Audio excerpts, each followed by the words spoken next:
कई लोग ऐसा समझते हैं कि ज़्यादा टर्नओवर होगा तो सरकार की नज़र में आ जाएंगे।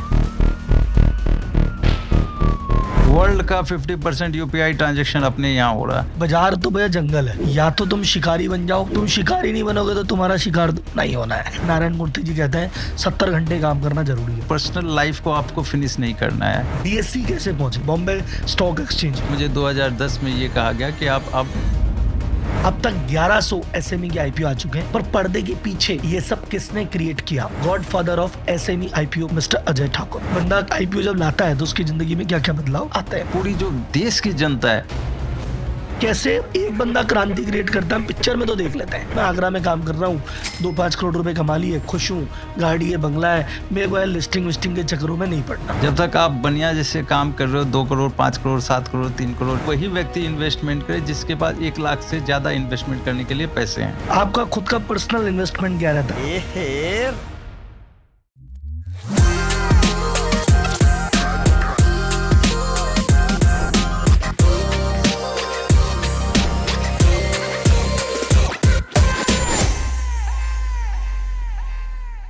नमस्कार, स्वागत है आपका आज के हमारे लेटेस्ट पॉडकास्ट में।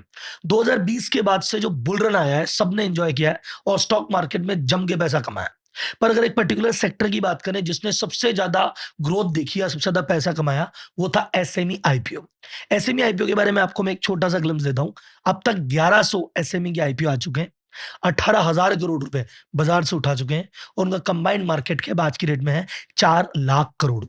अब ये तो हुई पर्दे के सामने की बात जो आपने देखी, पर पर्दे के पीछे ये सब किसने क्रिएट किया? कौन था वो व्यक्ति जिसने ये सब कुछ किया? Who is the godfather of SME IPO market? तो आज हम उनसे पॉडकास्ट करने वाले हैं। नाम है उनका मिस्टर अजय ठाकुर।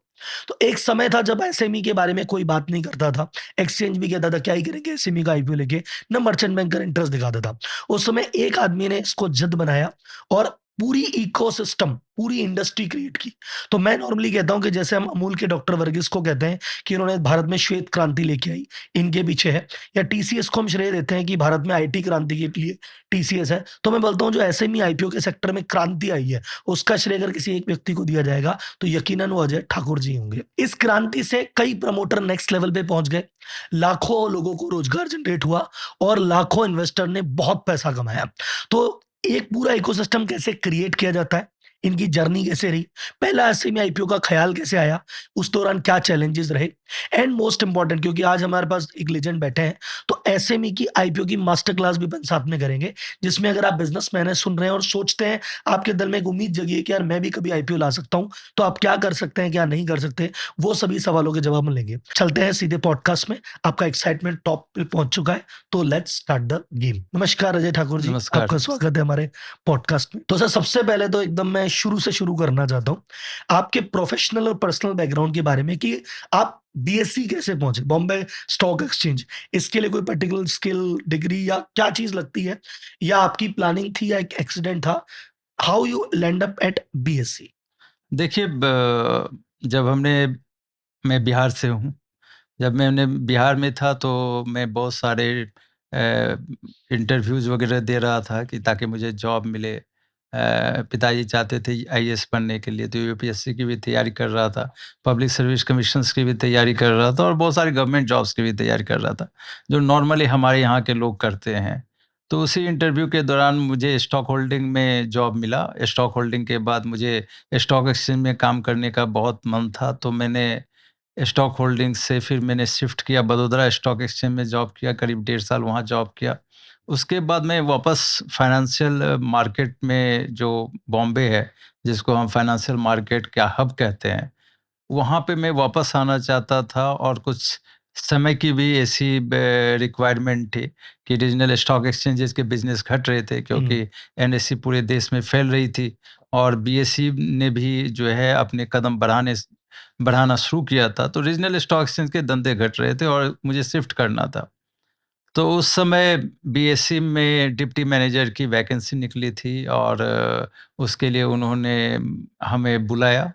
उसमें हमने रिटन एग्जामिनेशन दिया, फिर हमारा इंटरव्यू हुआ और फाइनली मैं सेलेक्ट हुआ। तो हालाँकि मैं मार्केट ऑपरेशंस देखने के लिए सेलेक्ट हुआ था, लेकिन मुझे आर्बिट्रेशन में दे दिया गया, आर्बिट्रेशन हेड बना कर के मेंबर, नॉन मेंबर आर्बिट्रेशन, जो लीगल इन नेचर होता है और वो पहला ऐसा एक्सपीरियंस था। लेकिन मैंने बखूबी वहाँ पे अपना काम निभाया और जो बहुत केसेस पेंडिंग थे बहुत दिनों से, उसको हमने वहाँ पे सेटल किया। तो इस तरह से फिर 5-6 साल के बाद दूसरे डिपार्टमेंट में दिया गया, तीसरे डिपार्टमेंट में मुझे शिफ्ट किया गया।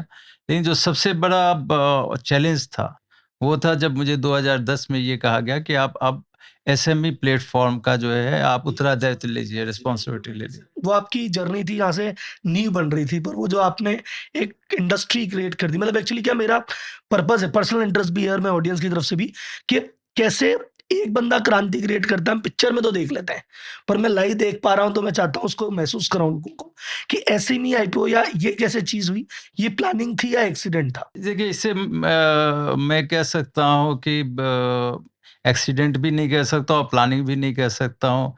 पता नहीं शायद ऊपर वाला या भगवान जिसको कह सकते हैं और माँ-बाप के आशीर्वाद से शायद वो उत्तरदायित्व मिल गया और शायद ये काम मेरे हाथों होना था। तो हुँ, ऐसा हम कुछ प्लान्ड वे में कभी-कभी जो होता है ना आप फ्यूचर को आप जो है प्लान नहीं कर सकते सही हैं। बात है। आपका काम है अपना कर्म करना। हम लोग छोटे लोग होते हैं, हमारा काम होता है कि आप जो आपको रिस्पॉन्सिबिलिटी दी गई है, उसमें भले पेसिमिज़्म हो, लोग नेगेटिव रहें, लोग उसके बारे में पॉज़िटिव बात नहीं करें, लेकिन आपका काम है कि आप अपने पूरे तन-मन से जितनी भी भगवान ने आपको शक्ति दी है, उस शक्ति से आप काम करते रहो।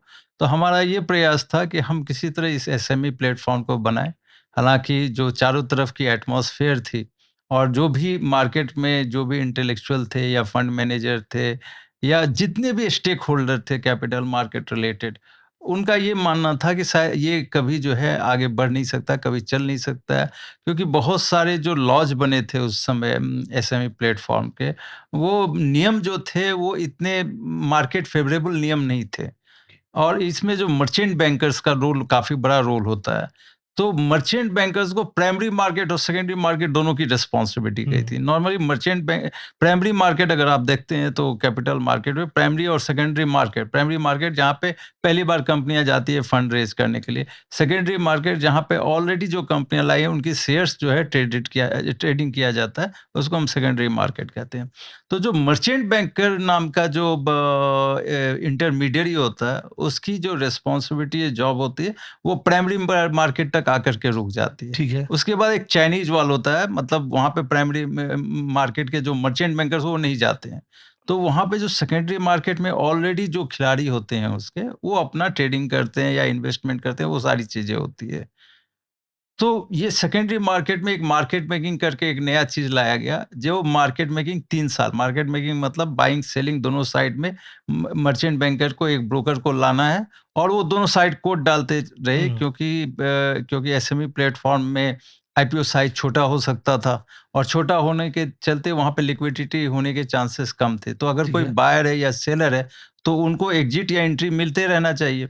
तो इसके लिए सेबी ने मार्केट मेकिंग के नियम बनाए थे जिसकी रिस्पॉन्सिबिलिटी उत्तरदायित्व जो था वो दी गई थी मर्चेंट बैंकर को। अब मर्चेंट बैंकर के लिए एक बहुत बड़ा खतरा था कि भाई ये रिस्पॉन्सिबिलिटी हम वो भी 3 साल तक निभाए, कैसे हुँ, निभाए हम 3 साल तक, हमें तो कुछ पता नहीं है।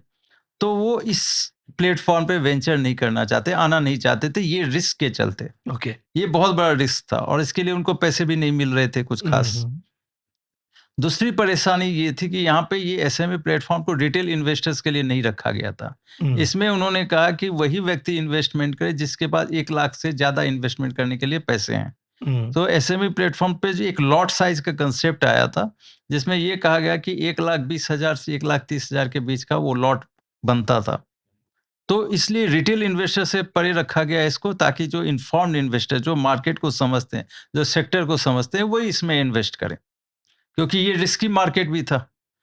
और तीसरा जो चीज़ जो मर्चेंट बैंकर के ऊपर बड़ी रिस्पॉन्सिबिलिटी थी वो 100% अंडरराइटिंग की। हुँ, मतलब भले कंपनियाँ 50%, 40%, 60%, 80% सब्सक्राइब हो, लेकिन जो डिफरेंस अमाउंट है, वो तो या तो मर्चेंट बैंकर अपने पॉकेट से लाए या वो नए इन्वेस्टर्स लेकर के आए, जो जितना डिवॉल्व पोर्शन है, जितनी सब्सक्राइब नहीं हुँ, हुई है, वो सारे शेयर्स वो सब्सक्राइब करें।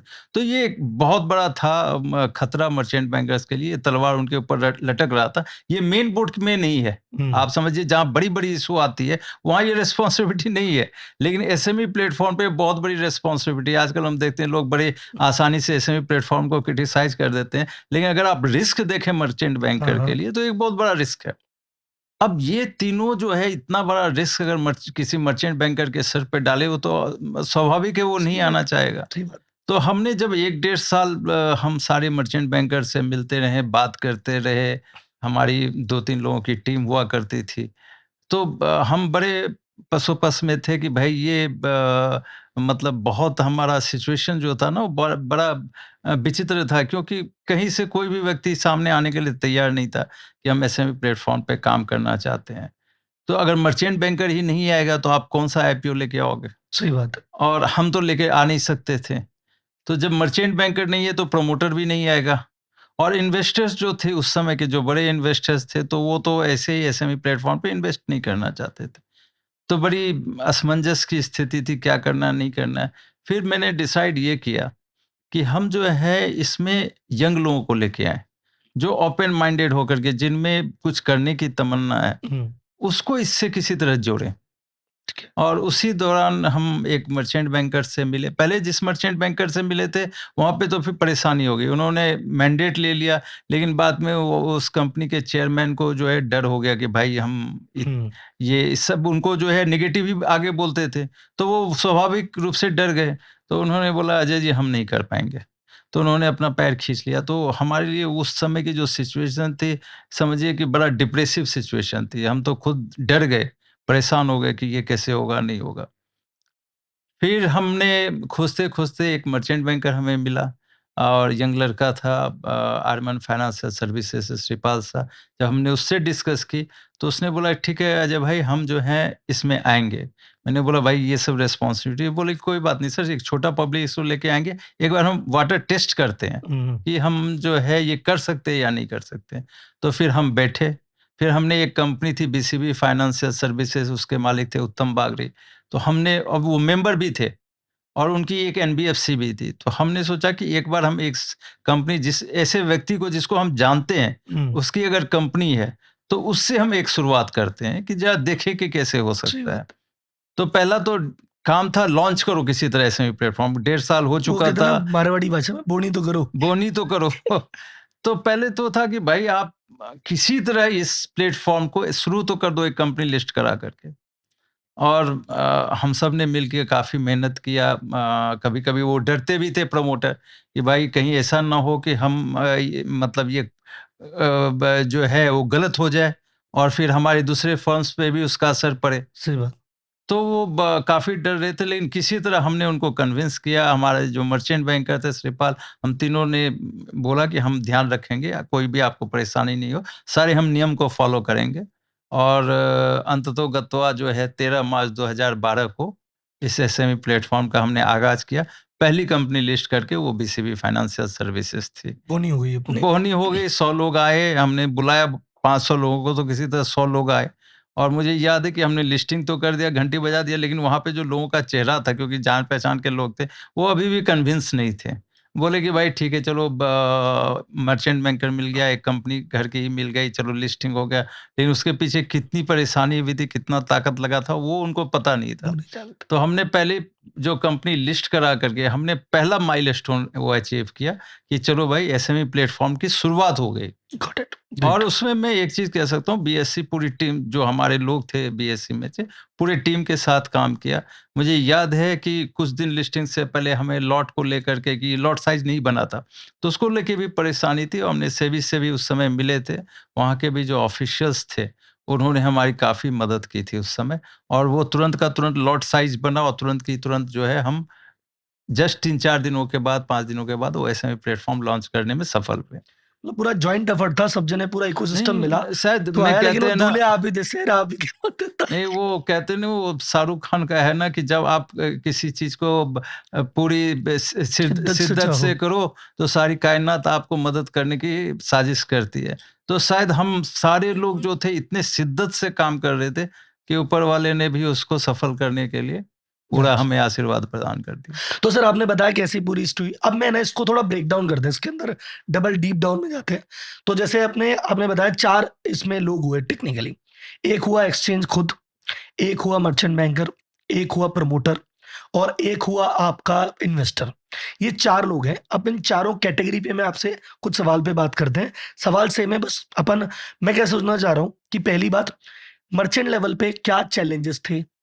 और वो कैसे, मतलब मर्चेंट बैंकर को क्या चैलेंज आ रहे थे और फिर कैसे उसको कन्विंस किया आपने? कैसे मर्चेंट का इकोसिस्टम बना? 2012-13 में जब आपने चालू किया तो मर्चेंट बैंकर की क्या दिक्कत थी शुरुआत में और आपने कैसे उस चैलेंजेस को ओवरकम किया? उस पे बात करते हैं। देखिए, मर्चेंट बैंकर जो है आप समझिए मर्चेंट बैंकर का काम है आईपीओ लाना, आईपीओ को सेल करना इन्वेस्टर्स के सामने। इस मार्केट में डिफरेंट तरह के इन्वेस्टर्स होते हैं, हुँ, रिटेल होते हैं, एचएनआई होते हैं, डोमेस्टिक फंड्स इंस्टीट्यूशंस होते हैं और फॉरेन इन्वेस्टर्स होते हैं।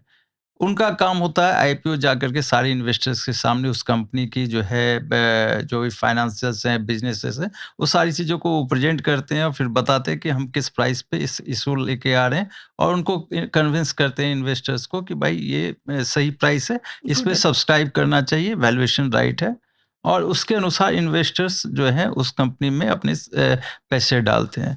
मार्केट कंडीशन भी जो होता है वो बहुत बड़ा रोल प्ले करता है एक आईपीओ को सक्सेसफुल करने के लिए। अब हम जब एसएमई प्लेटफ़ॉर्म की बात करते हैं, तो जब आप एसएमई प्लेटफ़ॉर्म के नियम देखो, एसएमई प्लेटफ़ॉर्म में क्या हुआ, ये 4 नए तत्व लाए गए। हालाँकि एलिजिबिलिटी क्राइटेरिया को का जो नियम था, उसको इन्होंने रिलैक्स किया, कम किया। कहा कि भाई कोई भी कंपनी 10 करोड़ की पेड अप तक की कैपिटल वाली जितनी भी कंपनी है, वो तो एसएमई प्लेटफ़ॉर्म पे ही लिस्टिंग होगी हुँ, उसकी। 10 करोड़ से 25 करोड़ के बीच में उनके पास वो ऑप्शन है कि वो एसएमई प्लेटफ़ॉर्म में आए कि मेन बोर्ड में आए और 25 करोड़ के ऊपर उनको मेन ठीक है। बोर्ड में जाना है। तो उन्होंने ये नियम बना दिए तो कोई भी कंपनी जो है वो एसएमई प्लेटफ़ॉर्म पे लिस्ट हो सकती है। लेकिन बीएसई ने भी अपने नियम बनाए, एडिशनल नियम बनाए थे कि भाई आपकी कम से कम 1 करोड़ की पेड अप कैपिटल हो, 1 करोड़ की नेट टेंजिबल एसेट हो, उस समय जब नियम बनाए थे और आपकी जो है प्रॉफ़िट जो होनी चाहिए कंपनी में। तो ये नियम इसलिए बनाए थे कि कोई भी जो है बहुत छोटी कंपनी नहीं आए ताकि रिस्क काफ़ी ज़्यादा बढ़ जाए। Got it. तो इसलिए एक जो है उन्होंने एक नियम बनाए कि भाई इस जो है ये थ्रेशोल्ड के ऊपर की कंपनियाँ होंगी, वही इस एसएमई प्लेटफ़ॉर्म पे आए। तो ये तो एक इन्होंने सेबी ने नियम बना दिया, लेकिन उसके अलावा जो 4-5 इन्होंने एलिमेंट्स इसमें डाले, वो थोड़े मर्चेंट बैंकर्स के लिए रिस्की थे। ठीक है। जिसमें एक था 100% अंडरराइटिंग कि हुँ, अगर पब्लिक नहीं सब्सक्राइब करती है तो सारे का सारा रिस्क किसके ऊपर है? Merchant bank. मर्चेंट बैंकर को। ये बहुत बड़ा रिस्क था, ठीक है? सही बात। इसके लिए उनको उतनी फ़ी तो नहीं मिल सकती थी। ऑब्वियसली है कि जो एसएमई प्रमोटर्स हैं उनके पास इतनी फाइनेंशियल स्ट्रेंथ नहीं है कि उतनी फ़ी दे सके। तो रिस्क और रिवार्ड रेशियो जो था वो मर्चेंट बैंकर के फ़ेवर में नहीं था। नहीं था। दूसरा जो इसमें एलिमेंट डाला गया था, जो इसमें नियम बनाए गए थे, वो दूसरा नियम ये था कि इन कंपनियों में आपको 3 साल तक मार्केट मेकिंग करना है, मतलब हुँ, लिक्विडिटी मेंटेन करना है। अगर किसी सेलर को एग्जिट चाहिए तो आप एग्जिट दोगे, अगर किसी बायर को शेयर चाहिए, अगर मार्केट में दूसरे इन्वेस्टर्स मौजूद नहीं है, तो आपका काम है उनको ठीक आप है। शेयर्स प्रोवाइड करो, ठीक है? तो ये भी रिस्क था। सही बात है। कि अगर सबके सब बेचने लग गए इनको फिर और ये ना बेच पाएँ, तो इनके अकाउंट में सारे शेयर्स आ जाएँगे। तो ये भी काफ़ी बड़ा रिस्क था, जो मर्चेंट बैंकर नहीं लेना चाहता था। Got it. तीसरा इन्होंने जो इसमें डाला था, उसमें एलिमेंट डाला था, वो ये डाला था कि इसमें जो है रिटेल इन्वेस्टर्स का पार्टिसिपेशन नहीं होगा, मतलब छोटे इन्वेस्टर्स का। हालाँकि सेबी नियम कह रहा है कि 2 लाख के नीचे जो भी इन्वेस्ट करेगा वो रिटेल इन्वेस्टर है। लेकिन अगर मेन बोर्ड पे देखें, तो मेन बोर्ड में अगर आप ₹14,000 इन्वेस्टमेंट करते हैं तो रिटेल इन्वेस्टर्स हैं। आप 50,000 करते हैं तो भी रिटेल इन्वेस्टर्स हैं। इसमें इन्होंने थ्रेशोल्ड ऊपर कर दिया। हुँ, इसमें इन्होंने कहा कि 1 लाख रुपए के ऊपर आपका मिनिमम इन्वेस्टमेंट होना चाहिए। ठीक। अब मर्चेंट बैंकर्स के पास ये दिक्कत था कि अगर बड़े इन्वेस्टर्स ही पार्टिसिपेट किए, रिटेल नहीं होगा, तो हम लिक्विडिटी क्रिएट नहीं कर पाएँगे। लिक्विडिटी क्रिएट नहीं होगा तो एंट्री एग्जिट की रिस्पॉन्सिबिलिटी सारे मेरे ऊपर आ जाएगी। सही बात तो है। वो ये कंफर्टेबल नहीं थे। तो ये 3 बड़ा जो था ना उनके लिए हर्डल था और मेंटल हर्डल जिसको कहते हैं, बॉटलनेक था कि इसलिए वो एसएमई प्लेटफ़ॉर्म पे आना नहीं तो सर चाहते थे। आपने उनको कन्विंस कैसे किया? क्योंकि मेरे लिए जैसे ये सुन के लग रहा है कि अगर ऐसा होता मैं मर्चेंट बैंकर होता, मैं तो कभी उस तरफ रुख ही नहीं करता। पर आपने 1 नहीं 2 नहीं 400 कंपनियाँ लिस्ट कर दी। तो जो भाई 100 के बाद तो लोगों में कॉन्फिडेंस आता है, 100 को देख के 300 आती है, वो समझ में आता है। पर शुरुआती 100 या 50 कंपनियाँ के लिए जो आपने इनिशियल 8-10 मर्चेंट को कन्विंस किया, ऐसी परिस्थितियों में मतलब वो आपकी नेगोशिएशन ट्रिक या आपकी कहते हैं ना कि आपकी क्या सुपर पावर थी जिससे वो काम हो पाया? देखिए आप अगर 2-4 चीज़ें एग्ज़ाम्पल सेटअप कर देते हो, तो लोग जो है उससे जुड़ना शुरू कर देते हैं। करेक्ट। जो पहला 4-5 साल था वो तो ऑफ कोर्स बहुत चैलेंजिंग था। ना आपके पास मर्चेंट बैंकर्स थे, ना इन्वेस्टर्स पार्टिसिपेट करना चाहते थे। जो मार्केट में करने के लिए ब्रोकर आते थे वो भी बड़े डरे सहमे रहते थे। वो पहले ही मर्चेंट बैंकर के साथ अपना रिस्क कवर करना चाहते थे। तो वो चैलेंजेस थे। आप जब ज़्यादा कंपनियाँ लाना चाहते हो तो आपके पास ज़्यादा मर्चेंट बैंकर भी होना चाहिए। तो शुरू में हमने एक मर्चेंट बैंकर के साथ 5-6 काम किया। मर्चेंट बैंकर्स के साथ हम प्रमोटर्स से मिलते थे। प्रमोटर्स को कन्विंस करना पड़ता था। प्रमोटर्स को भी कन्विंस करना आप समझ सकते हो कितना वो मेरा डिफ़िकल्ट नेक्स्ट सवाल होता है। वही है हाँ, कि आपने ये तो मर्चेंट बैंकर को तो कर तो लिया, अभी वो जो दूल्हा है उसका क्या किया? वो उसका कैसे कन्विंस हुआ? तो मर्चेंट बैंकर का जो था ना रोल, वो मर्चेंट बैंक इसलिए जो एक्जिस्टिंग ऑलरेडी मर्चेंट बैंकर थे, जो कर रहे थे काम, वो इसमें नहीं आए। नए लोगों को आपने लिया। नए लोग आए, गॉट जो इट। ओपन माइंडेड से काम कर सके। दूसरा इन्वेस्टर्स का तलाश करना जो था वो मर्चेंट बैंकर्स, तो हमने मर्चेंट बैंकर्स को बोला कि भाई आप जो है ऐसे इन्वेस्टर्स को पार्टिसिपेट करवाओ इसमें, जो प्रमोटर्स की एरिया से ज़्यादा हैं। हुँ, जहाँ पे क्योंकि प्रमोटर को अपनी एरिया में लोग जानते हैं, सही बात है। इन्वेस्टर्स जानते हैं।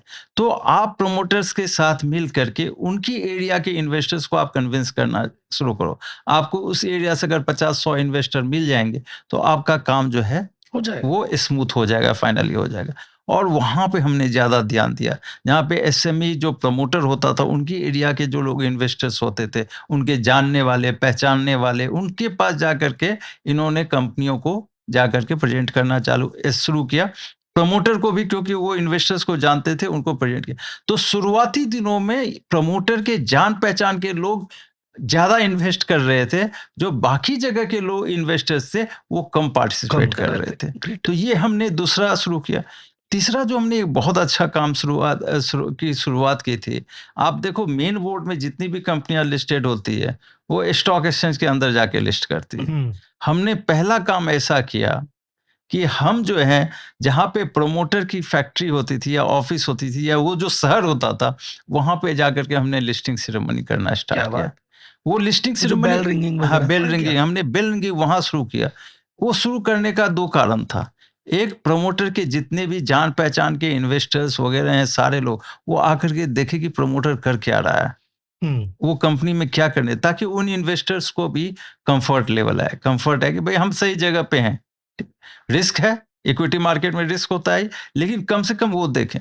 दूसरा कारण ये था अवेयरनेस पैदा करना। हुँ, जब वो अपनी जगह पे लिस्टिंग करते थे अपने शहर में, तो उनके बहुत सारे लोग आते थे। उनके जो कॉम्पिटिटर्स वो भी आते थे, उनके साथ जो प्रमोटर्स थे वो भी आते थे।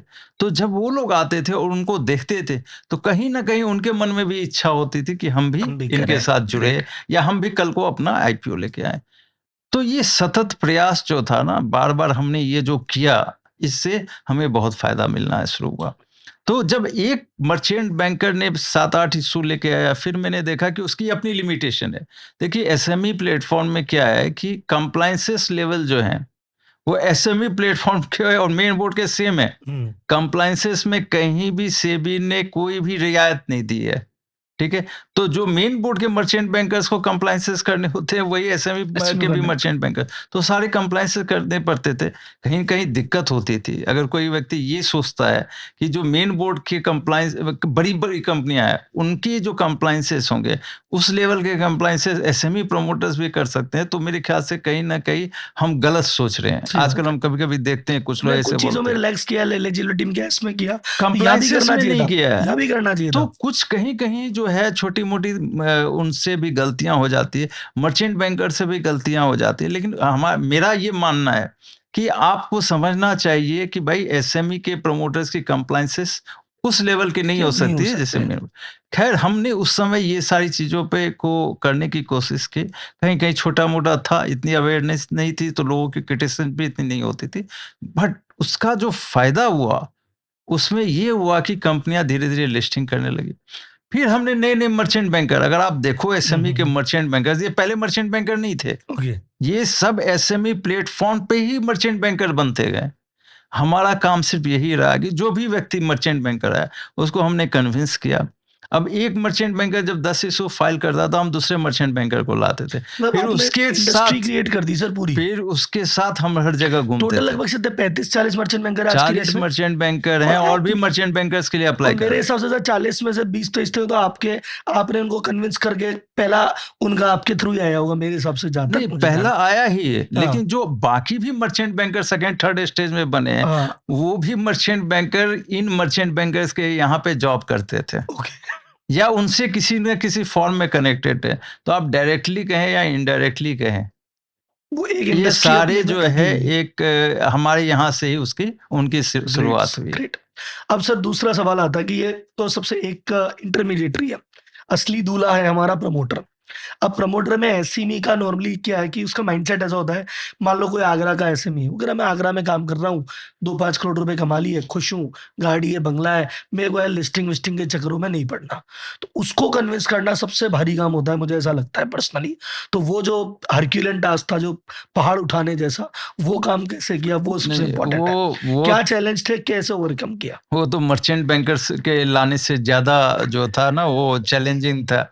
क्योंकि जो इस देश में जो है ना, हमने ये देखा कि इक्विटी मार्केट की तरफ जो है, हुँ, वो प्रमोटर्स का उतना अवेयरनेस नहीं है।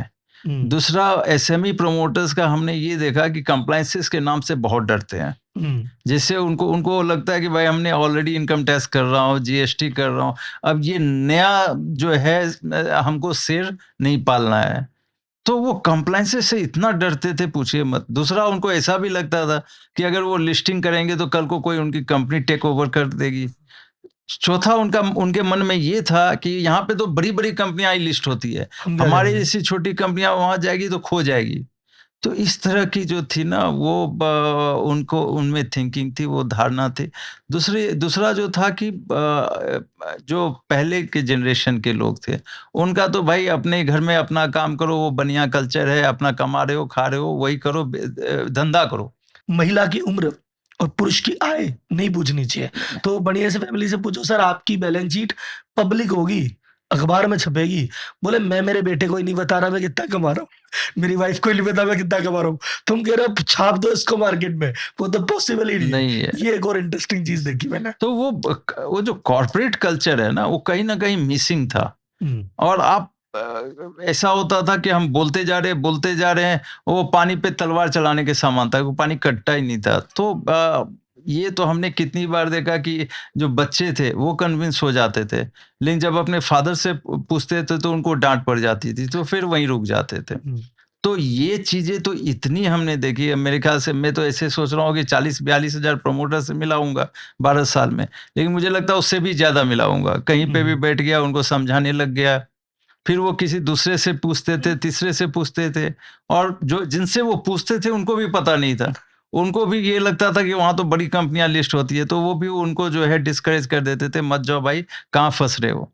तो लिस्टिंग मतलब फँसना होता था हाँ, प्रमोटर्स के लिए, कि आप फँस जाओगे। तो इन सारी चीज़ों से आपको लड़ना था अकेले। कोई भी व्यक्ति आपके साथ नहीं है।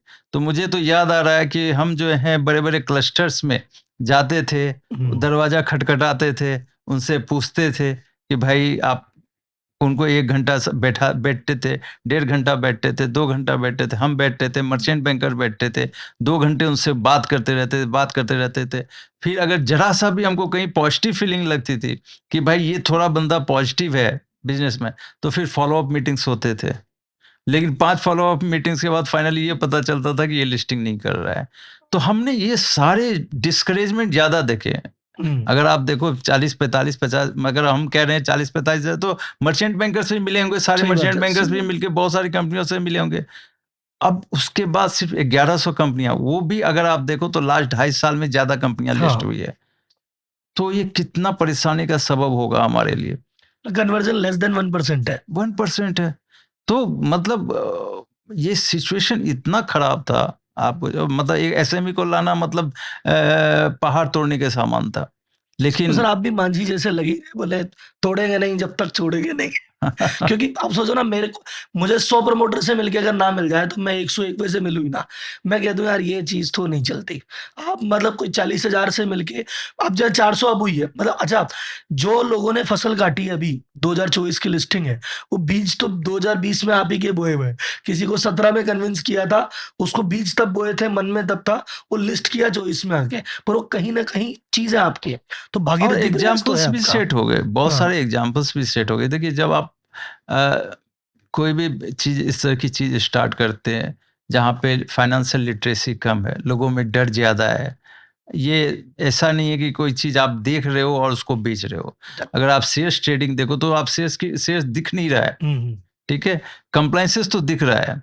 तो जो चीज़ दिख नहीं रहा है, जो चीज़ के बारे में आपको पता नहीं है, जो चीज़ आप ये समझ रहे हो कि ये बॉम्बे जैसे शहर में ही हो रहा है, तो लोगों में कहीं न कहीं जो है उसके प्रति अवेयरनेस जो होती है ना वो कम होती है। अब उनको वो जगाना, उनको ये कहना कि भैया आप बनिया कल्चर से उठ के कॉर्पोरेट कल्चर में आओ, ये बहुत बड़ा शिफ्ट है। और कहीं न कहीं भगवान का आशीर्वाद है और जो हमारे उस समय के भी सीईओ वगैरह थे, जो भी हमारे सीनियर थे, उन्होंने भी कभी हमें रोका नहीं। उन्होंने एनकरेज ही किया कि आप काम करते रहो, आपका काम करना है, मेहनत सर करना एक है यहाँ तो पे एक कहीं न सवाल है मेरा माइंडसेट से रिलेटेड कि भई आप उठे, आज 4 मीटिंग की, कुछ नहीं हुआ, फिर अगले दिन उठे, फिर दोबारा उठे, ऐसे महीना निकला, 3 महीना निकला, तो चौथे महीने आप खुद को क्योंकि ये मोटिवेशन मैं चाहता हूँ ये वाला पर्टिकुलर क्लिप कटे दुनिया देखे कि यार 100 बार रिजेक्शन होने के बाद भी आदमी 101 बार लड़ने के लिए कैसे खड़ा हो सकता है? तो वो क्या माइंडसेट था आपका? मतलब उस समय दिमाग में क्या चलता रहता? कभी ये नहीं आया कि यार क्या हताशा, निराशा की कि यार हो तो नहीं रहा, छोड़ यार मेरे को क्या करना है? ये खुद का भला खुद ही नहीं समझते, मैं क्या करूँ? तो ये हताशा, निराशा नहीं आई, खुद को कैसे तैयार किया आपने? नहीं, निराशा आती थी, हताशा आती थी, लेकिन डिपेंड ये करता है कि आप किस चीज़ को लेके आगे बढ़ रहे हो। हुँ, आप पॉज़िटिवली चीज़ों को लेके आगे बढ़ रहे हो कि नेगेटिव चीज़ों को अपने ऊपर हावी कर रहे हो। कहीं न कहीं ऐसा था कि अगर हम 1-2 कंपनी भी लिस्ट कराते थे, 3 कंपनी भी लिस्ट कराते थे, हुँ, कहीं न कहीं मुझे क्या था कि ये ध्यान में रखना था कि भाई इस हमने अगर 100 कंपनियाँ लिस्ट कराई और अगर हमने उसमें से 10 कंपनियों को 1000 करोड़, 2000, 5000 करोड़ का, वो एग्ज़ाम्पल सेट होगा फ्यूचर के लिए। हुँ, हुँ, हुँ। देखिए कहीं न कहीं 2012 से लेकर के 2021 तक जो मेहनत हमने किया, उसी का फल आज आपको देखने मिल रहा है कि आज सारे लोग एसएमई प्लेटफ़ॉर्म की बात कर रहे हैं और आप हमारा आज जो है अपने पॉडकास्ट में हमारी इंटरव्यू ले रहे हैं। तो ये चीज़ें ऐसे नहीं बन जाती। आज आप कह रहे हो कि भई आप फ़ादर हो और एसएमई प्लेटफ़ॉर्म पे, उसके पीछे मेहनत करना कोई भी सही चीज़ इतनी बात है। आसानी से नहीं। आप जब इकोसिस्टम क्रिएट करते हो तो आपको पता है कि आप क्या-क्या चैलेंजेज़ फेस करने वाले हो। तो ये चैलेंजेज़ हम मान के चल रहे थे। लेकिन अगर 100 चीज़ में से 2 चीज़ सक्सेसफुल हो जाती थी तो वो हमें ज़्यादा बूस्ट करती थी। बाकी 98-99 चीज़ें जो हम नेगेटिव हो जाती लुक जो एट द बंद हो जाती। पॉजिटिव साइड इज़ द तो मंत्रा। वो 2 चीज़ जो थी ना वो ज़्यादा मुझे पॉज़िटिव लगती थी 99 चीज़ें फेल होने से। तो शायद वो 2 चीज़ पॉज़िटिव होने के चलते दूसरा हम मुझे एक चीज़ पता था क्योंकि ऑलरेडी 27-28 साल से मैं कैपिटल मार्केट में था और हमने हिस्ट्री देखी थी कि इक्विटी कैपिटल मार्केट में जो है आने में लोगों को बहुत टाइम लग जाता है। तो हम तो ये मान के चल रहे थे, जो प्रेसिडेंस था हम ये मान के चल रहे थे कि हमारे सामने बहुत सारे फेल्योर के प्रेसिडेंसेस हैं। हुँ, अब फेल्योर को आपको अगर सक्सेसफुल बनाना है तो बहुत सारे चैलेंजेज आने वाले हैं। लेकिन चैलेंजेज या फ्रस्ट्रेशन को जो है आप अपने ऊपर हावी मत होने दो। आप जो है उसका जो है पॉजिटिव पहलू देखो आप, उसकी अच्छाइयाँ देखो। तो मुझे ये था कि अगर हमने 50 अच्छी कंपनियाँ लिस्ट करा दी, 100 अच्छी कंपनियाँ लिस्ट कराई, तो धीरे-धीरे, धीरे-धीरे ये स्ट्रीम बन सकता है और वो स्ट्रीम फाइनली आपने देखा बन गया। बन गया। सर उसमें से मैं कुछ केस स्टडी या कुछ ऐसी लिस्टिंग जिस पे आप प्राउड ऑफ हो कि मैं पूरा मतलब 0 टू 1 जाता हूँ, 0 टू 100 कि जब हम गए मिलने तो प्रमोटर ऐसा था, ये कह रहा था, ये पोजीशन थी and then he listed and life is this. तो ऐसी कुछ केस स्टडीज़ जिस पे आप प्राउड ऑफ हो कि यार जब मैं मिला तो मतलब छोटी-सी फैक्ट्री में बैठे थे, इतने करोड़ का टर्नओवर कर रहे थे और आज वो यहाँ से यहाँ पहुँच गए। ऐसी कुछ केस स्टडीज़ आप नहीं, शेयर करना बहुत चाहें? सारी केस स्टडी हमने पहली कंपनी लिस्ट कराई थी एसआरजी हाउसिंग फाइनेंस। हुँ, एक छोटी-सी वो हाउसिंग फाइनेंस की कंपनी थी। आज देखिए बहुत बड़ी कंपनी हो गई। हुँ, बीएसई, एनएसई लिस्टेड है, इंस्टीट्यूशनल इन्वेस्टर्स उसमें हैं। एक बहुत अच्छी केस स्टडी है। दूसरी हमने कंपनी लिस्ट कराई थी सियोग टेलीमेटिक्स। अब वो कंपनी आप देखो, जब हमारे पास आई थी 10 करोड़ की टर्नओवर थी, 1 करोड़ की प्रॉफिट थी, बुक्स जो थे वो प्रॉपर्ली बने हुए नहीं थे, कंप्लायंस इशू थे, मर्चेंट बैंकर को 6 महीने लग गए उनके बुक क्लीन करने में। जब लिस्ट हुई 10 करोड़ की टर्नओवर, 1 करोड़ की प्रॉफिट थी। आज उस कंपनी की टर्नओवर 163 करोड़ से है और प्रॉफिट आफ्टर टैक्स 63 करोड़ है। क्या आप बात है। सोचिए क्या बड़ा ट्रांसफॉर्मेशन आया। मार्केट कैप तो कहाँ से कहाँ 100 गुना हो मार्केट गया कैप है, मैं मार्केट कैप के बारे में इसलिए भी कम थोड़ा सा बात कर रहा हूँ कि लोग मार्केट कैप बढ़ जाता है तो थोड़ा सा उसको नेगेटिवली देखने जा रहे, शेयर हाँ। प्राइस बढ़ गया। लेकिन आप ये देखिए प्रॉफिट कहाँ से कहाँ प्रॉफिट बढ़ गया। गया, सही बात 1 करोड़ की प्रॉफिट थी, 1 करोड़ की प्रॉफिट थी, आज 63 करोड़ की प्रॉफिट हो गई। है। हजारों लोगों को रोजगार मिला। ये एसएमई प्लेटफॉर्म की देन है। एक वो शायद तीसरी केपीआई, शायद आप फारूक भाई से मिले जब थे हम उनकी। हाँ। KP energy limited first company उनकी थी, अब हमने लिस्ट कराई थी। उनकी मार्केट कैप मुझे ध्यान है 23 करोड़ की मार्केट कैप थी। कितनी? 23 करोड़ की 23। मार्केट कैप थी। मुझे याद है उस समय उनकी प्रॉफिट 1.5-2 करोड़ थी। आज 4,500 करोड़ की कंपनी है। हजारों लोगों को रोजगार मिला, एम्प्लॉयमेंट जनरेशन, एम्प्लॉयमेंट क्रिएशन हो गया। 50-55 करोड़ की शायद उनकी प्रॉफिट है मेरे ख्याल से। उस समय जो इन्वेस्टर था वो चार्टर फ्लाइट से यहाँ से गया था और जिसने 5 करोड़ 5.5 करोड़ रुपए उसमें इन्वेस्टमेंट किया था उसने। कंपनी कहाँ से कहाँ पहुंच गए। जितने थे, अब देखिए आपने ही शुरू में बोला कि इसके जो है स्टॉक एक्सचेंज के 6-7 पार्टियां हैं। मैं तो बोलता हूँ 4-5 पार्टियां, मैं बोलता हूँ ज्यादा पार्टियां हैं। देखिए नंबर 1 प्रोमोटर, ठीक है। Number 2 merchant banker, number 3 investor, ठीक है। Number 4 exchanges, number 5 SEBI, number 6 government, number 7 public. Public, वो पब्लिक जो इन्वेस्टर्स नहीं है, आम जनता। आम जनता। अब ये आम जनता बहुत बड़ा रोल है इनका यहाँ पे, कंपनी का। ये आम जनता को रोजगार मिला। मिलता है। आज जो हजारों लोगों को ये कंपनी की बड़ी बनने से आज जो रोजगार मिला, वो उसका कहीं ना कहीं फाउंडेशन क्रिएट किसने किया? एसएमई प्लेटफॉर्म ने किया। सही बात। तो ये हुआ। अब केपी एनर्जी की बात करें, जो दूसरी कंपनी उनकी लिस्ट हुई थी वो थी केपीआई ग्रीन। वो लिस्ट हुई थी मेरे ख्याल से 130 करोड़ की वैल्यूएशन में, 7.5 करोड़ का प्रॉफिट था उस टाइम। आज वो कंपनी कितनी बड़ी बन गई है। मेरे ख्याल से 100-125 करोड़ का तो प्रॉफिट है कंपनी का। तीसरी कंपनी ले, उसमें भी अभी 35 करोड़ का प्रॉफिट उन्होंने दिखाया। तो ये है, आप जयपुर से ले लीजिए, मतलब ये तो सूरत की कंपनी हुई, श्योक टेलीमेटिक्स बॉम्बे की कंपनी है, मोस्टली एसआरजी उदयपुर की कंपनी है। बहुत सारी कंपनियां ऐसी है जो छोटे शहरों से हो रही है। मैं वही बता रहा हूँ, उदयपुर छोटा शहर है, जयपुर छोटा शहर है, सूरत है, अहमदाबाद से कंपनियां लिस्ट हुई, जेंसोल इंजीनियरिंग, आज देखिए कहां से कहां पहुंच गए। ठीक है, आप मतलब कोई ऐसा शहर ले लीजिए जहां पे आपको 2-3 एग्जाम्पल नहीं मिल जाएंगे जो कंपनियां बहुत बड़ी बन गई, जिनकी प्रॉफिटेबिलिटी कहां से कहां पहुंच और गई। ये वो शहर है जिनको कोई पूछ नहीं रहा था, पूछ नहीं लिस्टिंग रहा करनी था। है तो दिल्ली मुंबई की बड़ी बड़ी कंपनियां लिस्ट कर लेती थी। छोटे शहरों में ऐसे में क्या बैठा है, क्या कर रहा है, कोई पूछ नहीं रहा था। कोई पूछ नहीं रहा था। तो ऐसे बहुत सारे एग्जाम्पल। अभी मैं आपको एक चीज और बताता हूँ, क्योंकि आपने यहाँ पे पूछा है। अभी मैंने देखा कुछ 100 कंपनियों, एसएमई कंपनियों ने अपना रिजल्ट दिया है। मेन बोर्ड में कह रहे हैं कि भाई जो इन्वेस्टर्स हैं वो बेच रहे हैं, क्योंकि प्रॉफिट जो दिखाया गया है बड़ी बड़ी कंपनियों का, वो प्रॉफिट लेवल उतना अच्छा नहीं है, उतनी अच्छी प्रॉफिट नहीं है। इस बात की बात हो रही है। 63% टू बी प्रिसाइज, 63% कंपनियां ऐसी है मेन बोर्ड की जिनका रिजल्ट इस क्वार्टर लेस देन एक्सपेक्टेड है। अब आप एसएमई प्लेटफॉर्म की कंपनियों का रिजल्ट देखो। मेरे पास अभी 100 कंपनियों का लिस्ट है और 2-3 कंपनियां अभी भी मेरे सामने आई है। आज भी एक कंपनी का रिजल्ट मैं देख रहा था, 50% जंप इन प्रॉफिट। मतलब अगर भारत की बात करें तो भारत की कंपनियां जो स्मॉल और मीडियम कंपनियां हैं, इनकी प्रॉफिट देखिए 50% ग्रो हो रहा है। इसका मतलब कि टायर 2 टायर 3 सिटीज में कंजम्पशन जो है वो रिड्यूस नहीं हुआ, और ये कंपनियां चैलेंज बन करके उभर रही है, ये भी कंट्रीब्यूट कर रही है। इसको तो मेरी भाषा में बोलता हूँ तो हम कहते हैं व्यापारी भारी पड़ रहा है सीईओ पे। हम व्यापारी से सीईओ बनाते हैं जो देसी कल्चर, लाला कल्चर, उनको जैसे आपने कहा ना कि मैं मारवाड़ी कल्चर या लोकल कल्चर को कहता हूँ ऑर्गेनाइज हो जाओ, मैं वो मारवाड़ी लोकल को कहता हूँ व्यापारी, और ऑर्गेनाइज को कहता हूँ सीईओ, कि भाई ये व्यापारी से सीईओ की जर्नी करो। और सही बात है कि शुरुआत में इनको रेजिस्टेंस है, कैसे करें क्या करें, पर जब करने पे आते हैं तो बड़े बड़े सीईओ पे भारी है। नहीं, बहुत बड़े। और मेरे ख्याल से जो मैं कहीं ना कहीं ये समझ रहा हूँ कि भारत जो है आज चेंज हो रहा है। आज भारत के जो स्मॉल और मीडियम इंटरप्राइज है, वो भी अगर उनको सही डायरेक्शन दिया जाए एसएमई प्लेटफॉर्म के थ्रू, तो वो भी अपनी कंट्री को ट्रांसफॉर्म करके एक इक्विटेबल ग्रोथ मतलब लोकल लेवल पे जो ग्रोथ है, सही बात है। लोकल लेवल पे जो एम्प्लॉयमेंट है, वो क्रिएट कर ये सकते हैं। 20 बड़े कॉर्पोरेट से काम नहीं चलेगा ना, 20,000 हाँ, अलग-अलग अपने जगह होंगे तब जाके इंडिया ग्रो और करेगा। लोकल लेवल पे बड़ी-बड़ी कंपनियां बननी चाहिए। सही बात, ग्रेट सर। सर अब एक डिफरेंस है कि आपने 2012 में लोगों को देखा, 2012 का मर्चेंट बैंकर को याद आता है कैसा था? क्या उसकी अप्रोच थी? कैसी उसकी लाइफ़स्टाइल थी?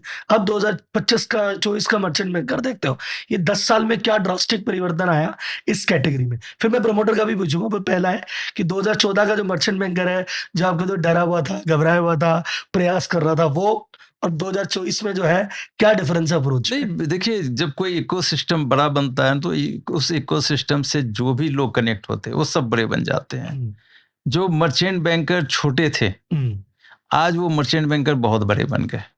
आज उन्होंने इतनी सारी कंपनियां लाई। अब सिस्टम से और मर्चेंट, पहले भी देखिए, पहले क्या था कि 5 मर्चेंट बैंकर्स के लिए भी काम नहीं था। हुँ। ठीक है? वो भी काम की तलाश कर रहे थे। आज सिचुएशन ये है कि 40 मर्चेंट बैंकर इस सिस्टम से कनेक्ट हो गए और सब के सब बिज़ी हैं। सबके सब बिज़ी हैं। तो अभी एक 40 और आ जाएँ तो भी उनके लिए भी काम है। सबके लिए, और आप देखिए आज के दिन में इंस्टीट्यूट से कंपनी सेक्रेटरी पास करता है, चार्टर अकाउंटेंट पास करता है, कॉस्ट अकाउंटेंट पास करता है, एमबीए फाइनेंस पास कर रहे हुँ, हैं। हम कितनी बार ये कहते हैं कि भाई इनके लिए नौकरी नहीं है। हुँ, लेकिन ये जो 40 मर्चेंट बैंकर मिल गए, इन्होंने लोगों के लिए नौकरी के दरवाजे खोल दिए, स्पेशली प्रोफेशनल्स के लिए। हुँ, हुँ, हुँ। आज एक कंपनी सेक्रेटरी को जॉब मिल रहा है, एमबीए फाइनेंस को जॉब मिल रहा है, सीएस को मिल रहे हैं सीएस को जॉब्स। जॉब मिल रहा है, और उनकी डिमांड बढ़ रही है, और डिमांड के साथ साथ उनकी सैलरी भी बढ़ रही है। अब आप देखिए, अगर हम सिर्फ 3-4 मर्चेंट बैंकर इस हुँ, देश में रह जाता, क्या ये चीजें हो सकती थी? सही बात क्योंकि है। 40 मर्चेंट बैंकर, और आपने जैसे बोला कि उनकी क्या हो गया, जरूर है वो भी बड़े हो गए। तो एवरेज अगर एक आदमी के 50 आदमी का स्टाफ है तो 2000 आदमी को रोज़गार मिला है, जो कि पहले 4 आदमी 5 आदमी को रोज़गार देते थे। तो जब 20 रोज़गार से 2000 रोज़गार मिला, 100 एक्स तो इस जगह पे अपन ने रोज़गार ग्रोथ देखी है। जो लिस्टेड प्रमोटर है उनकी तो अपन बात ही छोड़ दें, वहाँ तो ये संख्या हज़ारों लाखों में हजार पहुँची ही पहुँची लाखों है। में पहुंच गई है लाखों में ही लगभग। है इनफैक्ट। अब प्रमोटर की बात करते हैं कि 2014 का जो प्रमोटर था डरा हुआ कि क्या करूँ, करूँ ना करूँ, डर रहा था। आपको 10 मीटिंग लगती थी फिर भी कन्विंस नहीं होता था। अभी 2025 में क्या प्रमोटर क्या हाल है? नहीं, अभी तो क्या है, काफी ज्यादा अवेयरनेस आ चुकी है प्रोमोटर्स में। प्रोमोटर्स खुद आगे आ रहे हैं, हुँ, खुद बात करें। पहले हमें प्रोमोटर्स के यहाँ जाना पड़ रहा था, हुँ, अब प्रोमोटर्स सुन रहे हैं और आगे आ रहे हैं। कन्वर्जन रेशियो जो है वो भी पहले से ज्यादा है। हुँ, जो प्रमोटर लिस्ट हो गए हैं, वो बड़े हो गए, तो उन्होंने अपनी एरिया में भी ये ज्यादा, उनको देख करके भी लोगों में अवेयरनेस आया। देखिए, सही यही बात है। मैं बात कर रहा था कि अगर हम एग्जाम्पल्स क्रिएट कर देंगे ना, कोई अच्छे एग्जाम्पल्स क्रिएट कर देंगे, तो उसको देख करके जो उस एरिया के बाकी एंटरप्रेन्योर्स हैं, उनमें भी ये मोटिवेशन आएगा, वो हुँ, भी इंस्पायर होंगे कि हम भी अपनी कंपनियों को लिस्ट करें। तो कहीं न कहीं वो चीज़ें अब हो रही है, ज़्यादा से ज़्यादा अवेयरनेस आ रहा है, मर्चेंट बैंकर्स भी आगे आ रहे हैं, और अगर इकोसिस्टम जो है, मेरे ख्याल से अगर सारी गाइडलाइंस, रेगुलेटरी सिस्टम और सारी चीज़ें जो हैं, वो अगर सारी चीज़ें स्मूथली सब लोग काम करते रहें, कोई भी व्यक्ति सिस्टम के साथ खिलवाड़ ना करे, और सिस्टम भी उनके लिए स्मूथली काम करते रहे, तो मेरे ख्याल से ये सेमी प्लेटफ़ॉर्म काफ़ी आगे प्रोग्रेस करेगा। सर एक असम्पशन है मेरा 20 साल बाद का, इसमें आपका टेक चाहिए। मुझे लगता है जैसे अभी लास्ट ईयर अपन देखें तो मेन बोर्ड के आईपीओ अगर 60 आए तो एसएमई आईपीओ उससे डबल ही आए। तो ये जिस तरह से चीज़ें डबल हो रही है, क्या आपको 10 साल बाद, 20 साल बाद ऐसा लगता है कि मेन बोर्ड से ज़्यादा एसएमई आईपीओ लिस्टेड हो जाएँगे या इंडिया से आगे भारत निकल जाएगा? देखिए, इसमें 2 चीज़ें हैं। सबसे पहले हर एक व्यक्ति को ये सोचना पड़ेगा कि एसएमई जो है, एसएमई में फंड कितने रेज़ हो रहे हैं। हुँ, अगर आप देखिए सिर्फ ह्युंडई का आईपीओ साइज़ क्या था? 25,000 करोड़, हुँ, ऑफर फॉर सेल। अगर आप पूरे एसएमई इकोसिस्टम का 14 साल का हिस्ट्री, 12 साल का हिस्ट्री देख लीजिए, तो टोटल फंड कितने रेज़ हुए हैं? 18,000 18,000 करोड़। करोड़। तो इसका मतलब 1100 कंपनी पकड़ लीजिए, 18,000 करोड़ रुपए पकड़ लीजिए, तो ऑन एन एवरेज 14-15 करोड़। तो किसी भी एसएमई ने इतना फंड रेज़ नहीं कर लिया है कि लोगों को जो है कोई प्रॉब्लम होनी चाहिए। सही बात है, ठीक है? और अगर कोई आदमी बहुत ही नेगेटिव ही बोले तो वो सही नहीं लगता है, सही क्योंकि बात है। इतना बड़ा फंड रेज़ नहीं हुआ। अगर 4 मेन बोर्ड की कंपनियाँ ले लीजिए, तो उन्होंने उससे ज़्यादा फंड रेज़ कर लिया जितना एसएमई कंपनियों ने फंड रेज़ किया। तो मेरे ख्याल से इसका मतलब ये है, और इतने ही फंड से हमने अगर देखिए तो मैक्सिमम कंपनियों का प्रॉफ़िट जो है, वो कितना बढ़ा दिया? कई गुना बढ़ा है सर, एसएमई का प्रॉफिट गुना 5-7 बढ़ा है। टाइम्स बढ़ चुका है। ग्रेट। आप एक चीज समझ लीजिए, मतलब 18,000 करोड़ रुपया आया इन कंपनियों के पास, लेकिन इनकी जो टर्नओवर थी, इनकी प्रॉफिटेबिलिटी थी, इनकी क्रेडिबिलिटी थी, इनकी विजिबिलिटी थी, ये मल्टीफोल्ड बढ़ गए। ग्रेट। हर व्यक्ति जो इस इकोसिस्टम में काम कर रहा है, ये कभी भी, क्योंकि मैं देखता हूँ कुछ लोग नेगेटिव बात करते हैं और ये बड़ा पेनफुल लगता है, उनको ये समझना चाहिए कि भाई 18,000 करोड़ रुपया 12 साल में रेज किया इन एसएमई कंपनियों ने, लेकिन कितनी कंपनियों के भाग्य बदल गए, ये हमें समझना पड़ेगा। मेन बोर्ड में कंपनियां आती है, लेकिन 2-3 कंपनियों का साइज ही इतना ज्यादा होता है कि आप सोच नहीं सकते। तो एक कंपनी ने बराबर कर रखा है ना तो सर। ये कंपनियां, लेकिन अगर आप देखिए प्रॉफिटेबिलिटी देखिए, सारी चीजें देखिए, तो काफी कंपनियों की सर बहुत सारी। लेटेस्ट डेटा जो था, मैंने शायद लास्ट वीक था, 297 यानी अराउंड 300 कंपनियां एसएमई से मेन बोर्ड जा चुकी है। मतलब ग्रोथ इतनी दिखाई है कि नेक्स्ट लेवल पे वो पहुंच गई है। अब सर 2 इंटरेस्टिंग सवाल। पहला, अभी आपने जैसे बीएसई से ब्रेक लिया है और अपने करियर की सेकंड इनिंग की शुरुआत की है, और जैसा मैं आपसे जुड़े कई लोगों से मिला हूँ कि जैसे आपने कहा कि मैं सबसे पहले लीगल में गया था और वहाँ का बैकलॉग क्लियर किया, फिर दूसरे डिपार्टमेंट में गए, वहाँ पे बहुत सारे नए-नए काम किए, फिर एसएमई आईपीओ में आई, इंडस्ट्री खड़ी कर दी। तो अभी तक लोगों ने कहा कि यार ये अजय ठाकुर जी जिस चीज़ के हाथ लगा रहे हैं वो सोना बन जाती है। तो अब हम ये जानना चाह रहे हैं कि अगला हाथ आप किस चीज़ के लगा रहे हो जो सोना बनने वाला है? और आपकी सेकंड इनिंग जो आप कर रहे हैं वो क्या प्लानिंग है आपकी? देखिए, हमने अभी जो है किसी के साथ मिल करके एक फंड बनाया है। ठीक है। उसका फंड का नाम है वैसे टीजीआई एसएमई फंड। उसका काम है कि स्मॉल मीडियम इंटरप्राइज में फंड लगाना, वो एक रोल है। इसके अलावा कभी कोई सजेशन एडवाइस लेने के लिए आ जाते हैं तो वो कर रहा हूँ, लेकिन अभी बहुत सारी चीज़ों के ऊपर मेरा काम चल रहा है कि भाई सब लोगों को जो है सही डायरेक्शन देना, कि अगर मान लीजिए आप इस इकोसिस्टम में इतने दिनों काम किए हैं, तो आप जो है, जो भी अगर प्रमोटर आते हैं आपसे एडवाइस सजेशन लेने के लिए किसी भी चीज़ के लिए, तो आप उनको जो है ना सही सजेशन दें। क्योंकि कभी ना कभी मुझे ऐसा लगता है कि सिस्टम में थोड़ा-सा ट्रस्ट डेफ़िसिट कभी-कभी हो जाता है। तो वो ट्रस्ट डेफ़िसिट नहीं है। लोग आपको एक आइकॉन की तरह देखते हैं, इज़्ज़त करते हैं, ये सोचते हैं कि अगर आपके पास जाएँगे तो सही एडवाइस। तो मेरा ये भी पूरा हर भरसक प्रयास रहता है कि हम इस इकोसिस्टम को एक अच्छे ग्रोथ के रास्ते पे लेके जाएँ। अच्छे लोगों को इससे जोड़ें, क्वालिटी लोगों को साथ जोड़ें। और अगर कोई व्यक्ति किसी को ये एडवाइस सजेशन देता है कि शॉर्ट टर्म में और शॉर्ट रूट में कैसे हम कुछ करें, तो उसको कैसे रोका जा सके, ग्रेट। लोगों को कैसे जो है गलत लोगों के साथ मिलने से रोका जा सके। हमारा यही एडवाइस है हमेशा, जब भी कोई प्रमोटर, आप अच्छे काम कीजिए, आप अच्छे बिजनेस कीजिए, आप अच्छी चीज़ें कीजिए, अच्छे इन्वेस्टर्स आपके साथ एसोसिएटेड होंगे, तो ही आपका अच्छा ग्रोथ होगा। शॉर्ट टर्म पे ध्यान नहीं देना है। लेकिन मैं एक चीज़ और बता दूँगा, जहाँ तक फंड की बात मैंने हाँ। की, कि हम और इन्वेस्टर से बात कर रहे हैं फंड्स के लिए। हम ज़रूर चाहते हैं कि वो फंड बड़ा बने, और उस फंड एम क्या है सर उस फंड का? उस उसमें क्या फंड का करना एम चाहते हैं आप? यही है कि जो स्मॉल और मीडियम एंटरप्राइजेज हैं, हुँ। उनके ग्रोथ का हम कैसे पार्ट बने बाय प्रोवाइडिंग देम फंड्स। ये हमारा उस फंड का पर्पस है, ठीक और है। उसी पर्पस से हम इस फंड को और बड़ा करना चाहते और हैं। पूरा फोकस एसएमई पे ही है कि भई एसएमई एंड छोटे ब्रांड स्मॉल को। मीडियम हाँ, एंटरप्राइजेज, ओके। मतलब एसएमई में एसएमई भी हो गया और स्मॉल मिड कैप कंपनियां भी आ गई। और सर एक और चीज़ है, अभी आपको बधाई हो, आपने रिसेंटली अपनी नई बुक लॉन्च की है, vision to victory, and it is performing really well. मैंने खुद ने आधे से ज़्यादा पढ़ चुका हूँ उसको, और बहुत इनसाइट और बहुत थ्रिल महसूस कर रहा हूँ। तो अब मुझे सर आप बताइए अपने ही शब्दों में, उस बुक में क्या ऐसी चीज़ है जो बंदा सीखने को मिलेगा, और किन-किन लोगों को ये बुक डेफ़िनेटली पढ़नी चाहिए? मेरे ख्याल से हर व्यक्ति जो इंस्पायर कर रहा है, और जो ये चाहता है कि उसके काम से सोसाइटी में, सिस्टम पे इम्पैक्ट हो, हुँ। और सेल्फलेसली काम करना चाहता है, तो मेरे ख्याल से वो बुक उनके लिए सही है। ओके। इस बुक के माध्यम से मैंने ये बताया कि एक छोटा सा शहर से आया हुआ लड़का जो बॉम्बे में आया, जिसने बहुत सारी स्ट्रगल देखे, बहुत सारी चीज़ों को देखा, उसने भी कोशिश करके और एक पूरा टीम वर्क के साथ मिल करके अगर एक इकोसिस्टम क्रिएट कर सकता है, तो मेरे ख्याल से वो जर्नी जो भी व्यक्ति ट्रैवल करेगा, वो सिस्टम पे, सोसाइटी पे एक अच्छा इम्पैक्ट डाल सकता है। और साथ में, क्योंकि हमने एसएमई प्लेटफॉर्म की भी जर्नी की बात हुँ। की है, तो हम लोगों को ये भी जो है संदेश उस किताब के माध्यम से देना चाहते हैं कि भाई ये एसएमई प्लेटफॉर्म ने सही मायने में एक बहुत बड़ा इकोसिस्टम क्रिएट किया है और जो भी एंटरप्रेन्योर इस एसएमई प्लेटफॉर्म के माध्यम से फंड रेज करके और एक अच्छे ढंग से काम करना चाहता है, वो ज़रूर आए, अपने आप को इस एसएमई प्लेटफॉर्म पे लिस्ट कराएँ और अपने आप को बड़ा बनाएँ।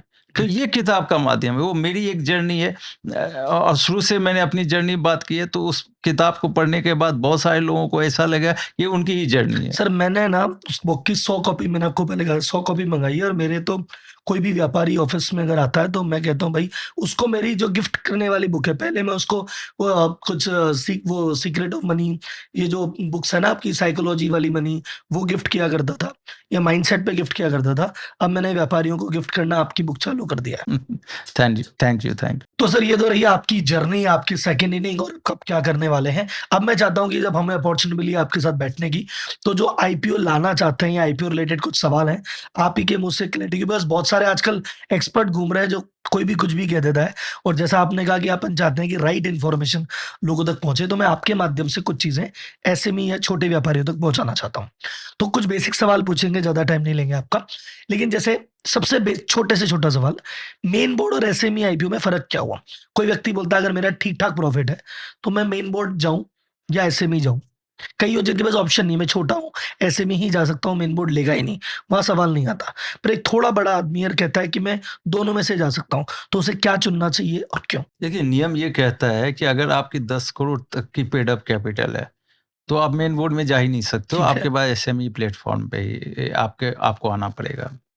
दूसरी चीज़ जो है, मेन बोर्ड का नियम ये कहता है कि विगत 5 वर्षों में, 3 वर्षों में, किसी 3 वर्षों में टोटल जो आपकी प्रॉफ़िट होनी चाहिए, ऑपरेटिंग प्रॉफ़िट, वो 45 करोड़ के ऊपर होनी चाहिए। ठीक। तीसरी चीज़ जो है, अगर आपको मेन बोर्ड में जाना है, तो देखिए, हालाँकि नियम ये कहता है कि 45 करोड़ के ऊपर की ऑपरेटिंग प्रॉफ़िट होनी चाहिए। लेकिन प्रैक्टिकली क्या चल रहा है? प्रैक्टिकली मार्केट में ऐसा तो नहीं चल रहा है कि 35-40 करोड़ की प्रॉफ़िट के ऊपर की ही हुँ, कंपनियाँ मेन बोर्ड में जा रही है, 50 करोड़ के ऊपर की प्रॉफ़िट है। तो नियम एक चीज़ होता है, लेकिन प्रैक्टिकलिटी एक अलग चीज़ होती है। प्रैक्टिकल एस्पेक्ट में हम ये देख रहे हैं आजकल कि कोई भी कंपनी जिसकी 30-35 करोड़ के ऊपर की प्रॉफ़िट है और एक डिसेंट उनकी टर्नओवर है, वो कंपनियाँ प्रेफ़र कर रही है कि वो मेन बोर्ड में अपनी आईपीओ लेकर के आएँ। लेकिन उसके नीचे की प्रॉफ़िट है, मान लीजिए आपकी 5 करोड़ की प्रॉफ़िट है, 3 करोड़ की प्रॉफ़िट है, 2 करोड़ की प्रॉफ़िट है, 10 करोड़ की प्रॉफ़िट है, 12 करोड़ की प्रॉफ़िट है। लेकिन आप जो है डेट फंडिंग के साथ-साथ या इंटरनल एक्रूवल के साथ-साथ आप इक्विटी फंडिंग भी चाहते हैं, ताकि आपकी ग्रोथ फास्टेन हो जाए, हुँ, ज़्यादा ग्रोथ फास्ट हो।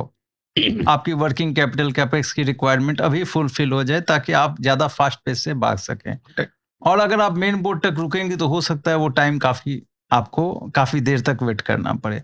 तो इस स्थिति में आपके लिए एसएमई प्लेटफ़ॉर्म बहुत अच्छी प्लेटफ़ॉर्म है, जहाँ पे आप इक्विटी फंडिंग लेकर के अपनी ग्रोथ को जो है काफ़ी तेज़ी से आगे बढ़ा सकते हो। जो ग्रोथ 30%, 20%, 15% पे है, वो 70, 80, 90% पे आप बढ़ा सकते हो। इन्वेस्टर्स भी हैं। आज के दिन में इंस्टीट्यूशनल इन्वेस्टर्स का पार्टिसिपेशन है। काफ़ी सारे एआईएफ्स हैं जो एसएमई प्लेटफ़ॉर्म पे इन्वेस्ट कर रहे हैं। काफ़ी फैमिली फंड्स हैं जो एसएमई प्लेटफ़ॉर्म पे इन्वेस्ट कर रही है। काफ़ी अच्छे मर्चेंट बैंकर्स हैं जो अच्छे आपको गाइड कर सकते हैं। आप उनका जो है लिस्ट आप सेबी वेबसाइट से निकाल सकती हैं, एक्सचेंजेस की वेबसाइट से आप निकाल सकते हैं। उनके पास डायरेक्टली जाएँ। कभी अगर आपको और भी कोई कन्फ्यूजन हो, तो आप हमारे पास भी आ सकते हैं। आपको गाइडेंस सही मिलेगा। हर हमेशा आपको इन चीज़ों का ध्यान रखना है कि आप गलत लोगों से एडवाइस ना लें। आपके जो फाइनेंशियल एक्सपर्ट हैं, उससे एडवाइस लें। अगर कोई भी व्यक्ति आपके पास कोई बड़ा पिक्चर दिखाता है और कहता है मैं ये कर दूँगा, वो कर दूँगा, तो आप इन चीज़ों से बचें। क्योंकि आपकी जो फाइनेंशियल स्टेटमेंट्स है, आपकी जो बैलेंस शीट है, पीएल अकाउंट है, उसका जो सेबी रजिस्टर्ड मर्चेंट बैंकर है या एक कोई सही व्यक्ति है जो फाइनेंशियल एक्सपर्ट है, वही आपकी कंपनी का सही वैल्यूएशन लगा सकता है। Got it. ये वैल्यूएशन भी जो डिराइव होता है, वो काफ़ी जो है डिलिब्रेशन और डिस्कशन करके ही वैल्यूएशन पे आप पहुँच सकते हो। ऐसा नहीं कि कोई व्यक्ति आपकी बैलेंस शीट देखा और ऐसे ही बोल दिया कि मैं आपको 20 टाइम्स दे दूँगा आपके प्रॉफ़िट का या 30 टाइम्स आपके टर्नओवर का करवा दूँगा, ऐसे चीज़ें चीज़ें नहीं होती है। ग्रेट। तो जो भी व्यक्ति आपके पास है, उससे आप सीरियस वे में डिस्कशन करो। अगर वो व्यक्ति आपको कन्विंसिंग नहीं लगता है, या वो कोई सेबी रजिस्टर्ड मर्चेंट बैंकर नहीं है, या वो एक अच्छा ये सही इन्वेस्टमेंट एडवाइज़र नहीं है, या फाइनेंशियल इन्फ्लुएंसर सेबी रजिस्टर्ड नहीं है, तो आप उन लोगों से डील अवॉइड करो। अगर कोई व्यक्ति ऐसा भी आपके पास आता है, तो आप उसको यही सजेस्ट करो या उसको यही कहो कि भाई आप मुझे सही मर्चेंट बैंकर, जो सेबी रजिस्टर्ड मर्चेंट बैंकर है, उनसे आप मीटिंग करो और वहाँ पे आप इन चीज़ों की डिस्कशन करो। ग्रेट। तो सर किस स्टेज पे बंदे को एसएमई आईपीओ के लिए जाना चाहिए? कितना प्रॉफिट है, कितना टर्नओवर पे सही समय है एसएमई आईपीओ करने का? देखिए, प्रॉफ़िट तो क्या है, ऐसा कोई जो है गाइडलाइन ये कहता है कि भाई आप जो है, अगर प्रॉफ़िटेबल हो लास्ट 2 साल में, तो आप एसएमई प्लेटफ़ॉर्म पे जा सकते हो।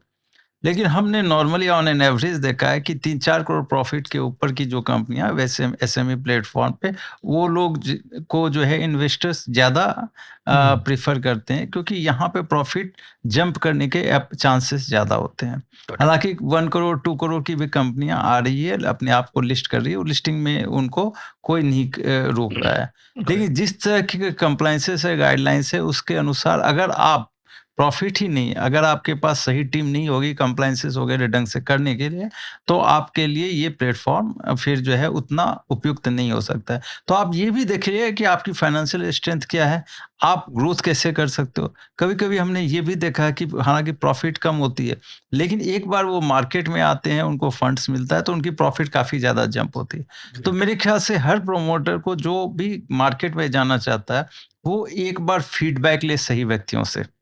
कि भाई हम 2 करोड़ 3 करोड़ की प्रॉफिट पे पहुँच चुके हैं, या 50 लाख के प्रॉफिट पे 1 करोड़ की, तो एक बार हम मार्केट से भी फीडबैक लें कि क्या ये हमारे लिए उपयुक्त समय है एसएमई प्लेटफ़ॉर्म पे वेंचर करने का। तो Got it. मेरे ख़्याल से देखिए, सबसे पहले मैं हर हमेशा प्रमोटर को कहता हूँ कि जो भी चीज़ आप करो, क्योंकि ये भी एक बिज़नेस है, listing is also a business, okay? हर चीज़ को आप सीरियसनेस के साथ करो। किसी के हियरसे पे आप मत जाओ।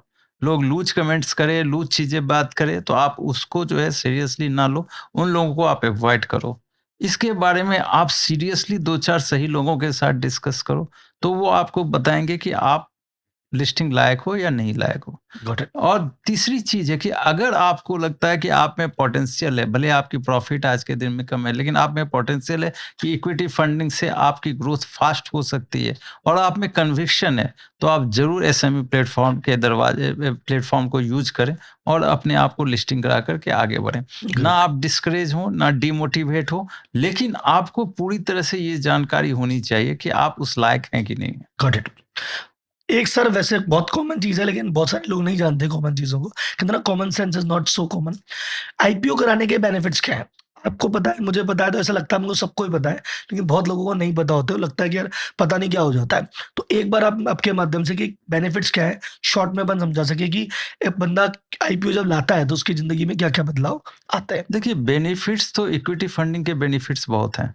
देखिए, मैं यहाँ पे प्राइवेट इक्विटी फंडिंग की बात नहीं कर रहा हूँ, मैं स्टॉक एक्सचेंज पे फंडिंग की बात कर रहा हूँ। ये फंडिंग 2-3 तरह से फंडिंग प्रमोटर जुटा सकता है। एक तो जब बिज़नेस की शुरुआत करता है, तो अपने पैसे या अपने दोस्त यारों से पैसे लेकर के बिज़नेस शुरू करता है। दूसरा है, जब थोड़ा-सा ग्रो होता है, तो बैंक के पास जाता है, बैंक से फंडिंग लेता है। पहले क्या था कि आप यहाँ से अगर काफ़ी बड़े हो गए, तो ही आप बीएसई में हुँ। लिस्टिंग करा सकते हैं, मेन बोर्ड या एनएसई में लिस्टिंग करा सकते हैं। अब एसएमई प्लेटफ़ॉर्म उस बीच का वो लिंक बन चुका है, हुँ। जहाँ पे आप छोटे भी हैं, थोड़े बड़े हो गए हैं, लेकिन आप उस लायक नहीं हैं कि बड़े मेन बोर्ड पे जा सकें, तो आपके लिए एसएमई प्लेटफ़ॉर्म का दरवाज़ा खुल चुका है, जहाँ पे आप इक्विटी अपना 25%, क्योंकि मिनिमम डाइल्यूट करना पड़ता है, तो मिनिमम 25% डाइल्यूट करके आप फंड रेज़ कर सकते हैं। इस फंड को आप अपने कैपेक्स के लिए या ऑपरेटिंग एक्सपेंसेस के लिए, या आप अगर आपको थोड़ा बैंक लोन भी कम करना है, उसको भी, उसके लिए भी, तो आप इन सब चीज़ों के लिए वो फंडिंग को यूज़ कर सकते हैं और अपनी कंपनी को ग्रो कर सकते हैं। टेक्निकली इसका इंटरेस्ट भी नहीं लगता है, कैपिटल बैक भी नहीं अब है। ये जो फंड है, क्योंकि इक्विटी फंडिंग है, तो आपको इसको लौटाना नहीं है, वो या उस पे इंटरेस्ट नहीं देना है, तो वो जो आपके सर पे तलवार लटकते रहता है, वो नहीं है। तो आप उसको बिज़नेस के ग्रोथ पे लगाते हैं। हुँ, इक्विटी इन्वेस्टर्स जो है, वो देखता है कि भाई ठीक है, अगर इस साल 2 करोड़ का प्रॉफ़िट, अगले साल 3 करोड़ का प्रॉफ़िट होगा, तो कंपनी की वैल्यूएशन भी वैसे ही ग्रो होती है। और जो इन्वेस्टर्स है, अकॉर्डिंगली अपनी फंडिंग उसमें लगाई है, उसमें वो अपना ग्रोथ देता है, देखता है, और जब उसको एग्ज़िट करना होता है, एग्ज़िट करता है। वो प्रमोटर से पैसे नहीं माँगता है। तो ये एक बहुत बड़ा फ़ायदा है। दूसरा, उनकी जो बैलेंस शीट पहले उतनी अच्छी नहीं थी, वो अब बैलेंस शीट अच्छी होने लग जाती है, क्योंकि कैश आउटफ्लो कम हो जाता है, क्योंकि डेट के ऊपर रिलायंस ज़्यादा नहीं है। सही बात। तो आप किसी डेट फंडिंग के ऊपर इतना ज़्यादा नहीं रिलाई कर रहे हो, और ओवर लिवरेज नहीं हो, तो स्वभावतः आपकी जो बैलेंस शीट है वो स्ट्रांग होती है। तीसरी बेनिफिट ये है कि आपकी जो ब्रांडिंग है, देखिए, हुँ, आप जब एक नेशन लेवल के स्टॉक एक्सचेंज पे लिस्ट होते हैं, तो आपको सब लोग देखने लग जाते हैं। जैसे-जैसे आप बड़े होने लगते हैं, आपके जो नोन सर्किल है, उससे भी बाहर के लोग इन्वेस्ट करने लग जाते हैं। हो सकता है आप जयपुर में हो और क कश्मीर के इन्वेस्टर्स आपकी कंपनी में इन्वेस्ट कर रहे हो, कलकत्ता के इन्वेस्टर्स इन्वेस्ट कर रहे हो, और थोड़े बड़े बनते हो तो लोग आपकी कंपनी पे जो है रिसर्च करने लग जाते हैं। तो लिस्टिंग से क्या बेनिफिट होता है कि पूरे जो है, पूरी जो देश की जनता है, वो धीरे धीरे धीरे आपको जानने लग जाती है, आपकी ब्रांड को जानने लग जाती है। उसके चलते जो है, आपकी कंपनी के बारे में लोगों के को जो है अवेयरनेस आता है। आपके प्रोडक्ट के बारे में लोगों को विश्वसनीयता बढ़ती है आपकी कंपनी के बारे में, जिसके चलते आपके बिजनेस पे पॉजिटिव इम्पैक्ट आता है। लोग आपकी कंपनियों के प्रोडक्ट्स को लेने में ज़्यादा अब कंफर्टेबल महसूस करते हैं, तो आपकी बिजनेस बड़ी बनी। इवन आपके जो वेंडर्स हैं या आपके जो कस्टमर्स हैं, वो भी ज़्यादा कंफर्टेबल होते हैं आपसे बिजनेस के। इसलिए हर हमेशा देखिए कि लिस्टेड कंपनी की जो है टर्नओवर बिजनेस लिस्टिंग के बाद बढ़ी है। बढ़ जाती है। और ग्रेट। कई गुना बढ़ी है। हमने जिस कंपनियों को लिस्टिंग कराया, हम ये सोचते थे ये कि 15 से 20% ईयर ऑन ईयर ग्रोथ करेगी। आज वो 5 टाइम्स ग्रो हो चुकी है, 10 टाइम्स ग्रो हो चुकी है लिस्टिंग के बाद। तो ये एक बड़ा कैटलिस्ट का काम करता है। चौथी चीज़ है कि ह आपका जो एक बड़ा एसेट है, वो होते हैं आपके एम्प्लॉइज़। हुँ, ठीक है? आप चाहें तो कभी-कभी उनको सैलरी ज़्यादा देने के बदले उनको आप शेयर्स दें, जिसको ESOPs हम कहते हैं। क्योंकि आपकी कंपनी लिस्टेड है, उसकी इक्विटी की वैल्यू है। तो आपने क्या किया, ESOPs देके, शेयर्स देके उनको अपना पार्टनर बना लिया है। तो वो आपने क्या किया, वो अब आपके जो एम्प्लॉयी हैं, वो आप बाहर नहीं देखेंगे। वो आपके साथ ज़्यादा लॉयल होने की कोशिश करेंगे, ताकि आपकी कंपनी की टर्नओवर बढ़े, बिज़नेस बढ़े, उसमें वो काफ़ी ज़्यादा हेल्पफुल होंगे, सहायक होंगे। वो दिन-रात मेहनत करेंगे ताकि कंपनी बड़ी बने, ताकि उनकी शेयर की भी वैल्यू बड़ी बने और वो भी ज़्यादा जो है धनवान बने। ग्रेट, तो आपने क्या किया, उनकी लॉयल्टी को अपने साथ अलाइन कर लिया। Great sir great. और इतनी सारी इसके अलावा भी बेनिफिट है कि कल को आपकी कंपनी बहुत बड़ी बन गई, तो आपकी इक्विटी आपकी कोलैटरल हो जाएगी। आप हाँ, मान लो हाँ। ज़्यादा डाइल्यूट नहीं करना चाहते हो, तो आप अपनी इक्विटी को बैंक के पास या कहीं एनबीएफसी के पास आप एज ए लोन रख सक एज ए कोलैटरल रख सिक्योरिटी सकते हाँ, हो, और उसके ऊपर आप लोन लोन ले ले सकते सकते हो। हैं। तो अगर आप इस तरह से देखें, तो क्या क्या हो गया, आपको फंड मिल गया, बैलेंस शीट स्ट्रांग हो गई, आपकी विजिबिलिटी बढ़ गई, ब्रांडिंग बढ़ गई, क्रेडिबिलिटी बढ़ गई, एम्प्लॉइज़ और जुड़ गए, एम्प्लॉइज़ जो है श एट्रिशन लो हो गया। शेयर करेंसी तो बन गए। शेयर्स जो थे वो आपके कोलेटरल और करेंसी बन गए।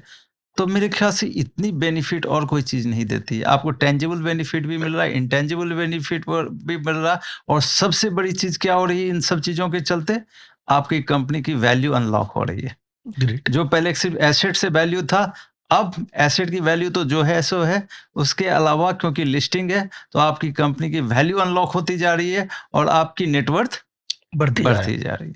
अब सर हम जैसे व्यापारी से सीईओ हम बनाते हैं बंदे की हम कोई भी बंदा हमारे पास आता है हम उसकी मार्केटिंग, सेल्स, विज़न सब सुधार के उसको आईपीओ के लिए प्रिपेयर भी करते हैं। हमें जो सबसे बड़े 3 चैलेंजेज़ आते हैं, वो 3 सवाल मैं आपसे अभी पूछने वाला हूँ, ताकि वो तो आंसर हम तो देते हैं, लेकिन मैं चाहता हूँ आपके माध्यम से लाखों लोगों तक वो बात पहुँचे। 3 चैलेंज, एक तो जानकारी के अभाव में उन्होंने प्राइवेट लिमिटेड नहीं बना रखी है। मोस्ट ऑफ द लोग या तो प्रोप्राइटर या प्राइवेट लिमिटेड में प्रोप्राइटर या पार्टनरशिप में काम करते हैं। तो उनके बारे में क्या? देखिए, प्रोप्राइटरशिप और पार्टनरशिप तब तक सही है जब तक आप मैक्रो एंटरप्राइजेज हो, हुँ, बहुत छोटे लेवल पे काम कर रहे हो। लेकिन जैसे-जैसे आपकी कंपनी बड़ी बनती है ना, मेरे ख्याल से प्रोप्राइटरशिप और पार्टनरशिप रखना मतलब आप अपने बिज़नेस को एक तरह से क्षति पहुँचा रहे हो। कभी न कहीं जो आपके साथ काम करे, जब आप बड़े लेवल पे काम कर रहे हो या और चाहते हो कि बड़े लेवल पे काम, तो जब तक आप प्राइवेट लिमिटेड वर्ड इस अपनी कंपनी के साथ नहीं यूज़ करोगे, तब तक लोग जो हैं आपको इतनी इज़्ज़त नहीं बख्शेंगे, इज़्ज़त नहीं देंगे। आपको आपके प्रोडक्ट्स के प्रति इतने ज़्यादा जागरूक नहीं हो पाएँगे वो। तो करेक्ट। मेरे ख्याल से ये बहुत ज़रूरी है कि एक लेवल के ऊपर जब तक आप बनिया जैसे काम कर रहे हो 2 करोड़, 5 करोड़, 7 करोड़, 3 करोड़ इस तरह का काम कर रहे हो, तब तक आप पार्टनरशिप लेवल पे हो और प्रोप्राइटरशिप लेवल पे हो, ठीक हो, क्योंकि आप प्राइवेट लिमिटेड बनते हैं तो थोड़ा कंप्लायंसेस भी बनता है। जब इतनी छोटी कंपनी है आप इतना कंप्लायंसेस नहीं करना चाहोगे। लेकिन एक बार 15-20 करोड़ के ऊपर आप जा रहे हैं और आपकी प्रॉफिटेबिलिटी डेढ़ 2 करोड़ की है, तो मेरे ख्याल से कंप्लायंस करने में दिक्कत नहीं है। इसलिए हर हमेशा अच्छा रहेगा कि आप प्राइवेट लिमिटेड की तरफ बढ़ो और प्राइवेट लिमिटेड की तरफ बढ़ोगे तो आपके लिए बहुत सारे दरवाजा खुलेंगे। Even banks they are much more comfortable होते हैं डीलिंग करने में प्राइवेट लिमिटेड से बजाते कि वो प्रोप्राइटरशिप और पार्टनरशिप्स। पार्टनरशिप लेवल पे काम करे। तो मेरे ख्याल से हर तरह से एक लेवल के ऊपर प्राइवेट लिमिटेड कंपनी बना ही लेनी चाहिए और वहां से वो आपके ग्रोथ का पहला रास्ता, वहां से पहला दरवाजा खुल खुल जाएगा। जाता है। राइट।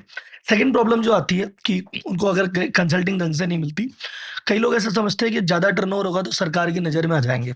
तो एक प्रोप्राइटरी बनाते हैं खुद के नाम से, जैसे उसमें 3 करोड़ का टर्नओवर हुआ, वो भाई के नाम से दूसरी, वाइफ के नाम से तीसरी, बच्चे के नाम से चौथी, और काम एक ही कर रहे हैं। अच्छा खासा 50 करोड़ का टर्नओवर है, वो 10 छोटी-छोटी प्रोप्राइटरी पार्टनरशिप इधर-उधर में तोड़ रखा है। तो this is a bad practice और गुड प्रैक्टिस, और ऐसे लोगों को क्या सजेशन है आपका? नहीं, मेरे ख्याल से देखिए ज़्यादा कंपनियाँ खोलना और ज़्यादा जगह पे काम करना अपने आप में बहुत सारी मुसीबतें पैदा करता है, क्योंकि आपको हर कंपनी को सँभालना पड़ता है। हुँ। आप 6-7 कंपनियों को में अलग-अलग काम करते रहेंगे, भले छोटे-छोटे काम कर रहे हैं, अलग-अलग जगह पे काम करें ताकि आप नज़र पे ना आएँ। तो भी आप अपने लिए काफ़ी ज़्यादा मुसीबत पैदा कर रहे हो, क्योंकि 6 हुँ। कंपनियों को सँभालना और एक कंपनी को सँभालने में बहुत फ़र्क है, अंतर फ़र्क आता है। जब आप 5-6 जगह पे देखिए, आज के दिन का जो इन्वेस्टर्स है, जो गवर्नमेंट है, जो पब्लिक है और जो कंप्लायंस ऑफिसर है, वो सब काफ़ी ज़्यादा जागरूक हैं। देखिए, हुँ। हर चीज़ ये टेक्नोलॉजी के साथ-साथ जो है कनेक्टेड है। आप अगर ये चाहते कि सोचते कि हम 3-3 करोड़ करके बाकी लोगों की नज़र में ना आए, तो वो समय चला गया है। अब आप जो है हर नज़र में तो समय है। गवर्नमेंट के और सारे लोगों के नज़र में हो। और दूसरी चीज़ है कि आप जो बिज़नेस कर रहे हो, उसको अगर आप हाई लेवल पे लेके जाना चाहते हो, देखिए अगर आप वही 1-2 करोड़ की टर्नओवर करके सुखी हो, तब तो कोई उसमें कुछ कहना ही नहीं है। लेकिन आप स्ट्रक्चर्ड वे में अगर हाई लेवल की बिज़नेस करना चाहते हो और आज आप चाहते हो कि कॉम्पिटिशन में आगे रहें हम, तो मेरे ख़्याल से आपको स्ट्रक्चर्ड वे में काम करना है, एक ही कंपनी में सारी चीज़ें लाना है। नहीं तो देखिए, आज के दिन में डिसरप्शन बहुत है। आप छोटे रहेंगे तो टूट जाएँगे, बंद पड़ जाएँगे, आपकी प्रॉफ़िटेबिलिटी पे बहुत मार पड़ सकती है। तो मेरे ख़्याल से सबसे पहले एक बिज़नेसमैन को ये चाहिए कि वो किस तरह से बिज़नेस को पहले फ़ॉर्मल सेक्टर में लेके आए, फिर उसके टर्नओवर को बढ़ाए और जो हुँ। डिफरेंट फंडिंग के ऑप्शंस हैं, उसको एक्सप्लोर करते हुए अपने आप को कॉस्ट इफेक्टिव बिज़नेस बना सके। ग्रेट। सर, इसमें एक और लास्ट क्वेश्चन जो इसी सीरीज़ में जो सबसे बड़ी दिक्कत आती है, लोग बाग प्रॉफ़िट जिसको कहा ना कि नज़र में नहीं आए, ये बहुत बड़ा डर है। तो प्रॉफ़िट भी अच्छा कमा रहे हैं, लेकिन वो प्रॉफ़िट भी नहीं दिखाते हैं। ये जो होता है ना थोड़ा-सा पैरेलल इकोनॉमी, इन्फॉर्मल इकोनॉमी जिसको बोलते हैं, देसी भाषा में कच्चा-पक्का बोलते हैं, ये भी लोगों ने बहुत कर रखा है। लोग इम्पोर्टेंस नहीं समझ पा रहे कि व्हाइट कैपिटल की या फिर ये जो फॉर्मल इकोनॉमी का बेनिफिट क्या है? तो उनको क्या आपका मैसेज है? देखिए, इकोनॉमी बहुत तेज़ी से फॉर्मल हो रही है। देखिए, हुँ। 2 चीज़ें जो हैं, उसने इस इकोनॉमी को काफ़ी ज़्यादा फॉर्मलाइज़ किया है। अगर आप देखें तो जीएसटी बढ़ते जा रहा है हर साल। हुँ। क्यों जीएसटी बढ़ते जा रहा है? क्योंकि इकोनॉमी फॉर्मल होती जा रही है। देखिए, पहला था डिमोनेटाइज़ेशन। हुँ। उसने इकोनॉमी को फॉर्मल बनाने की तरफ जो है आगे बढ़ाया। अगर आप देखिए तो है मैक्सिमम यूपीआई अपने यहाँ पे हो रहा है आज के दिन में, हुँ। इंडिया में हो रहा है। मैक्सिमम यूपीआई वर्ल्ड का वर्ल्ड का सर, वर्ल्ड का 50% वर्क वर्ल्ड का करता है। 50% यूपीआई ट्रांज़ैक्शन अपने यहाँ हो रहा हाँ। है। इसका ये क्या दर्शाता है? इवन अगर आप देखो, एक समय में हम ये नहीं सोच सकते थे कि सब्ज़ी वाले और दूध वाले भी यूपीआई सर, का वॉलेट रखना बारकोड छोड़ दिया रखेंगे, मैंने। वॉलेट रखना लोगों ने छोड़ दिया। तो इकोनॉमी एनी हाउ जो है वो फॉर्मल की तरफ बढ़ती जा रही है। आप कैश के ट्रांज़ैक्शंस कैश रख करके आज के दिन में आप कैश को भी यूज़ नहीं कर सकते हो। सिचुएशन ये बन गया हुँ। है। जो दूसरी बहुत बड़ा ट्रांसफॉर्मेशन इस कंट्री में आया, वो था जीएसटी। ठीक है? जिसने टैक्स को एक नया जो है आयाम दिया। अब ये दोनों चीज़ें, उसके बाद ई-बिल, या थर्ड जो था, जो हुँ, गवर्नमेंट ने इंट्रोड्यूस किया, वो ई-बिल इंट्रोड्यूस किया। अब ये 3 चीज़ होने के बाद इकोनॉमी जो है वो दिन पे दिन लेस इन्फॉर्मल होती जा रही है, और हुँ, मेरे ख्याल से आने वाले 2-3 सालों में जो कंपनी अपने आप को फॉर्मल नहीं बनाती है, वो धीरे-धीरे खत्म हो जाएगी।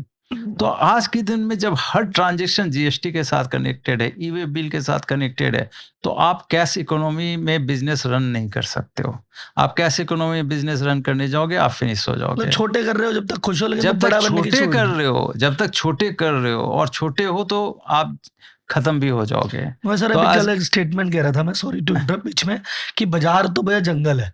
या तो तुम शिकारी बन जाओ, तो तुम कुछ जी पाओगे। तुम शिकारी नहीं बनोगे तो तुम्हारा शिकार तो होना ही होना है। होना, देखिए, ये तो सर्वाइवल ऑफ द फिटेस्ट। अगर डार्विन ने कहा है सर्वाइवल ऑफ द फिटेस्ट, तो आपको तो फिट होना पड़ेगा। सही बात है। आप छोटे रह करके तो फिट नहीं हो सकते हो। तब जब सारी इकोनॉमी फॉर्मल की तरफ बढ़ रही है, आप उस एक्सेप्शन मत बनो। ठीक है। आप भी फॉर्मल इकोनॉमी के पार्ट बनो, सारे प्रॉफिट्स दिखाओ, सारी बुक्स में प्रॉफिट लेकर के आओ, उसके तरफ जितना मेहनत कर सकते हो करो, और उसका फ़ायदा उठाओ। देखिए, ग्रेट। बुक्स पे प्रॉफिट लाने का हम हर हमेशा कहते हैं, move from taxation model to wealth creation model. हमारे देश में इनकम क्रिएशन की बात होती है, वेल्थ क्रिएशन की बात नहीं होती है। वेल्थ क्रिएशन कब हो सकता है? जब आप सारी चीज़ों को फॉर्मलाइज करो, स्टॉक एक्सचेंज में लिस्ट करो, और हर आप शेयर्स को एक वेल्थ क्रिएशन की तरफ अपने आप को कन्वर्ट करो। So there is a very much requirement. अब India is a growing economy. इसको अगर हमको डेवलप्ड कंट्री बनाना, तो हर प्रमोटर को, हर बिजनेसमैन को फॉर्मल होना ही पड़ेगा। Great, great message. एंड मैं इंश्योर करूँगा कि ये रील वायरल हो ज़बरदस्त तरीके से। एंड अब आता है सर आपकी पर्सनल लाइफ पे। तो 2-3 पर्सनल सवाल पूछेंगे and then will go for a rapid fire round, last 10 minutes of the podcast. तो फर्स्ट एक सवाल है जो मैंने आज तक जितने भी पॉडकास्ट पे गेस्ट हैं सबसे पूछा है, और मुझे लगता है कि ये पब्लिक तक पहुँचना चाहिए। तो question about work life balance, क्योंकि यहाँ पे हमेशा एक्सट्रीम लोग होते हैं। कुछ लोग कहते हैं नहीं, वर्क लाइफ बैलेंस मेंटेन करो, जीवन जीना भी ज़रूरी है। कुछ लोग ऐसे कहते हैं कि नहीं साहब, अगर कुछ जीवन में बड़ा करना है, धमाका करना है, तो भाई साहब आपको, जैसे नारायण मूर्ति जी कहते हैं, 70 घंटे काम करना ज़रूरी है। तो इस पे वर्क लाइफ बैलेंस वाले मोड पे आपका क्या ओपिनियन है? और इसमें एक एडिशन कि आप अपनी लाइफ कैसे जीते हैं? How is your work life balance? देखिए, वर्क लाइफ बैलेंस तो होना ही चाहिए। ठीक है। देखिए, क्या होता है, कभी-कभी इंक्रोचमेंट होते रहता है, हुँ, और कोई व्यक्ति ये बोलता है कि भाई हम जो है लाइफ को ज़्यादा बैलेंस करते हैं, कोई कहता है वर्क को बैलेंस करते हैं। कहीं न कहीं थोड़ा-सा वो मुझे कन्फ्यूजिंग हुँ, स्टेटमेंट लगता है, क्योंकि आप कुछ भी कर लें, हुँ, एक दूसरी चीज़ में इंक्रोचमेंट होगा ही। हुँ, कभी-कभी आपका वर्क जो है आपका ज़्यादा टाइम लेगा, हुँ, कभी न कभी लाइफ में कुछ चीज़ें ऐसी होगी जो आपके टाइम को वहाँ से वापस खींचेगी। तो ये चीज़ें आपको हर हमेशा ये चीज़ें आपके साथ ही चलने वाली है, इसको आप कुछ नहीं कर सकते हो। If you want to do something great, हुँ, हुँ, देखिए, कुछ व्यक्ति अपने लिए जीते हैं, कुछ व्यक्ति जो है समाज के लिए जीते हैं, कुछ लोग समाज में इम्पैक्ट करने के लिए भी जीते हैं। लेकिन समाज में इम्पैक्ट करते-करते आपकी पर्सनल लाइफ़ को आपको फिनिश नहीं करना है। तो हुँ, आपको ये चीज़ों का ध्यान रखना है कि कैसे आप पर्सनल लाइफ़ को भी एक पूरा जो है आप ढंग से चलाते हुए चलो। मेरे ख्याल से दूसरी जो बहुत इम्पोर्टेंट चीज़ है कि कोई सफल जो बिज़नेस व्यक्ति होता है, उसमें कहीं न कहीं उसकी फ़ैमिली का भी बहुत बड़ा हाथ होता है, हुँ, और उसमें भी वाइफ़ का। तो मेरे ख्याल से आपको ये ध्यान रखना है कि आप अपने जीवन संगिनी का भी ध्यान रखें, और अगर आपने उनका थोड़ा-सा ध्यान रखा, तो वो फ़ैमिली का, घर का ध्यान रख लेती है। तो मेरे ख्याल से मैं इसको जो है प्योर वो कॉर्पोरेट वर्ड्स में नहीं बोलूँगा। हुँ, लाइफ में इंक्रोचमेंट तो हर हमेशा होता है। देखिए, हर हमेशा आप वर्क लाइफ को इतना बैलेंस करके भी नहीं, भगवान बैलेंस नहीं कर पाते, हम और आप तो आम आदमी हैं। तो मेरे ख्याल से कहीं न कहीं कुछ न कुछ ऐसा, जैसे-जैसे आपकी रिस्पॉन्सिबिलिटी बढ़ती जाती है, आप टाइम इधर या उधर होते ही रहता है। हुँ, सडनली आप किसी ऊँचे पोस्ट पे बैठे हो, घर पहुँचे, आपको फ़ोन आ गया कि भाई यहाँ पे ये इश्यू आ गया है, सिस्टम में ये प्रॉब्लम हो गया है। आप चाह करके भी घर में नहीं रह सकते हो, कितनी भी इम्पोर्टेंट चीज़ हो जाए। अब आप प्रशासनिक व्यक्तियों को ले लो, आप जो पुलिस में हैं, वीआईपी मूवमेंट्स हो गया, कुछ हो गया, वो घर में टाइम नहीं दे सकते हैं। लेकिन वो सेलिब्रिटी नहीं बनते, इसलिए कोई उनका इंटरव्यू नहीं लेता कि भाई आप कैसे वर्क और आप फैमिली को बैलेंस करते हो। हमारे सामने बहुत सारे ऐसे एग्जांपल्स हैं जहाँ पे लोग बैलेंसिंग नहीं कर पाते हैं। वो डिफरेंट डिपार्टमेंट्स में हैं, लोअर लेवल पे भी हैं, हायर लेवल पे भी है, जिनके ऊपर बहुत सारी रिस्पॉन्सिबिलिटी कैरी होती है। उनके बुक्स नहीं आते हैं, उनके बारे में कोई मेंशन नहीं करता। तो ये कहना कि सिर्फ़ आप ये बैलेंस कर लोगे और या आपने बहुत बड़ा काम किया तो कैसे बैलेंस किया है, मेरे ख्याल से इसके बारे में कहना थोड़ा-सा अतिशयोक्ति होगा।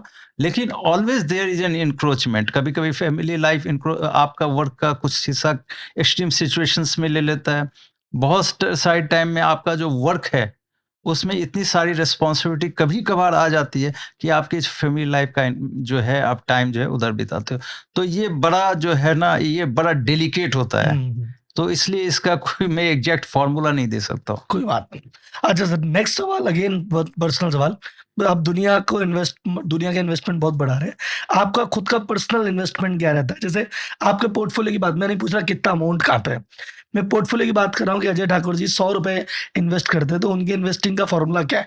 कितना इक्विटी, कितना गोल्ड, कितना क्या व्हाटएवर। देखिए जब ₹100 में से आप कहाँ इन्वेस्ट देखिए करते हैं? मेरा मैक्सिमम लाइफ़ तो सर्विस करते हुए निकल गया। ठीक है। और सर्विस करते हुए वक़्त भी सैलरी जो थी वो बहुत स्लो प्रोग्रेस होती है, ठीक है? तो और हम भी ऐसे रेगुलेटरी संस्था में थे जहाँ पे बीएसई की कंपनियाँ बीएसई लिस्ट हुई, हाँ। तो हमें ESOP भी नहीं मिला। जबकि आप दूसरे ऑर्गेनाइजेशंस जितने भी थे, चाहे फाइनेंशियल मार्केट के बैंक्स वगैरह जितने भी थे, वो लिस्ट हुए तो उसमें ESOPs भी मिला। और वो ESOPs के चलते सारी कंपनियों के एम्प्लॉयी जो थे वो धनी हो गए। हम तो बीएसई में उससे भी जो है वो वंचित रहे, तो हमें वो भी नहीं मिला। हमारे पास हम कैपिटल मार्केट में शेयर्स में भी इन्वेस्टमेंट नहीं कर सकते थे कि कहीं न कहीं कॉन्फ्लिक्ट ऑफ इंटरेस्ट आता तो वो भी हमारे लिए प्रॉब्लम था। तो हमारे पास 2 ही ऑप्शन थे उस समय कि या तो आप एफडी में इन्वेस्ट करो और दूसरा अगर गोल्ड में छोटे-छोटे गोल्ड लेते जाओ आप डिफरेंट इंटरवल्स पे। तो हमने वही इन्वेस्ट किया। अब फाइनली अब अब फ्री हम हो गए, इधर अब आए, equity फ्री कर आए पा हैं, रहे हैं। तो अब हम धीरे-धीरे, लेकिन बाय दैट टाइम क्या होता है आपकी मैक्सिमम रिस्पॉन्सिबिलिटी जो है ना इन्हीं बीच में दौरान में आपकी सही जाती बात है। रहती है। तो बच्चे बड़े हो गए, बच्चे की पढ़ाई जो है, घर सँभालना है। तो हमने तो ज़्यादा जो है नेटवर्थ और वैल्यू जो है क्रिएट करके ही क्रिएट दिया है, करके दे दिया बना है, नहीं पाए, बना नहीं पाए, बनाया है लोगों का। बनाया। अब सर इसी में 2 सवाल कि आपकी नज़र में आने वाले 5-10 साल में फेवरेट सेक्टर्स कौन-से हैं जिनमें आपको लगता है कि ग्रोथ अच्छी दिखती है? देखिए, हमें तो कंजम्पशन सेक्टर अच्छा लगता है, हेल्थ केयर अच्छा लगता है, रिन्यूएबल एनर्जी पे गवर्नमेंट की बहुत फोकस है, वहाँ पर भी लोग काफ़ी ज़्यादा ध्यान दे रहे हैं। वो सनराइज़ सेक्टर भी कहा जाता है, हाइड्रोजन की आजकल बात हो रही है। डिफेंस और रेलवे ये सब में गवर्नमेंट का काफ़ी फोकस है, इंफ्रास्ट्रक्चर में काफ़ी फोकस है।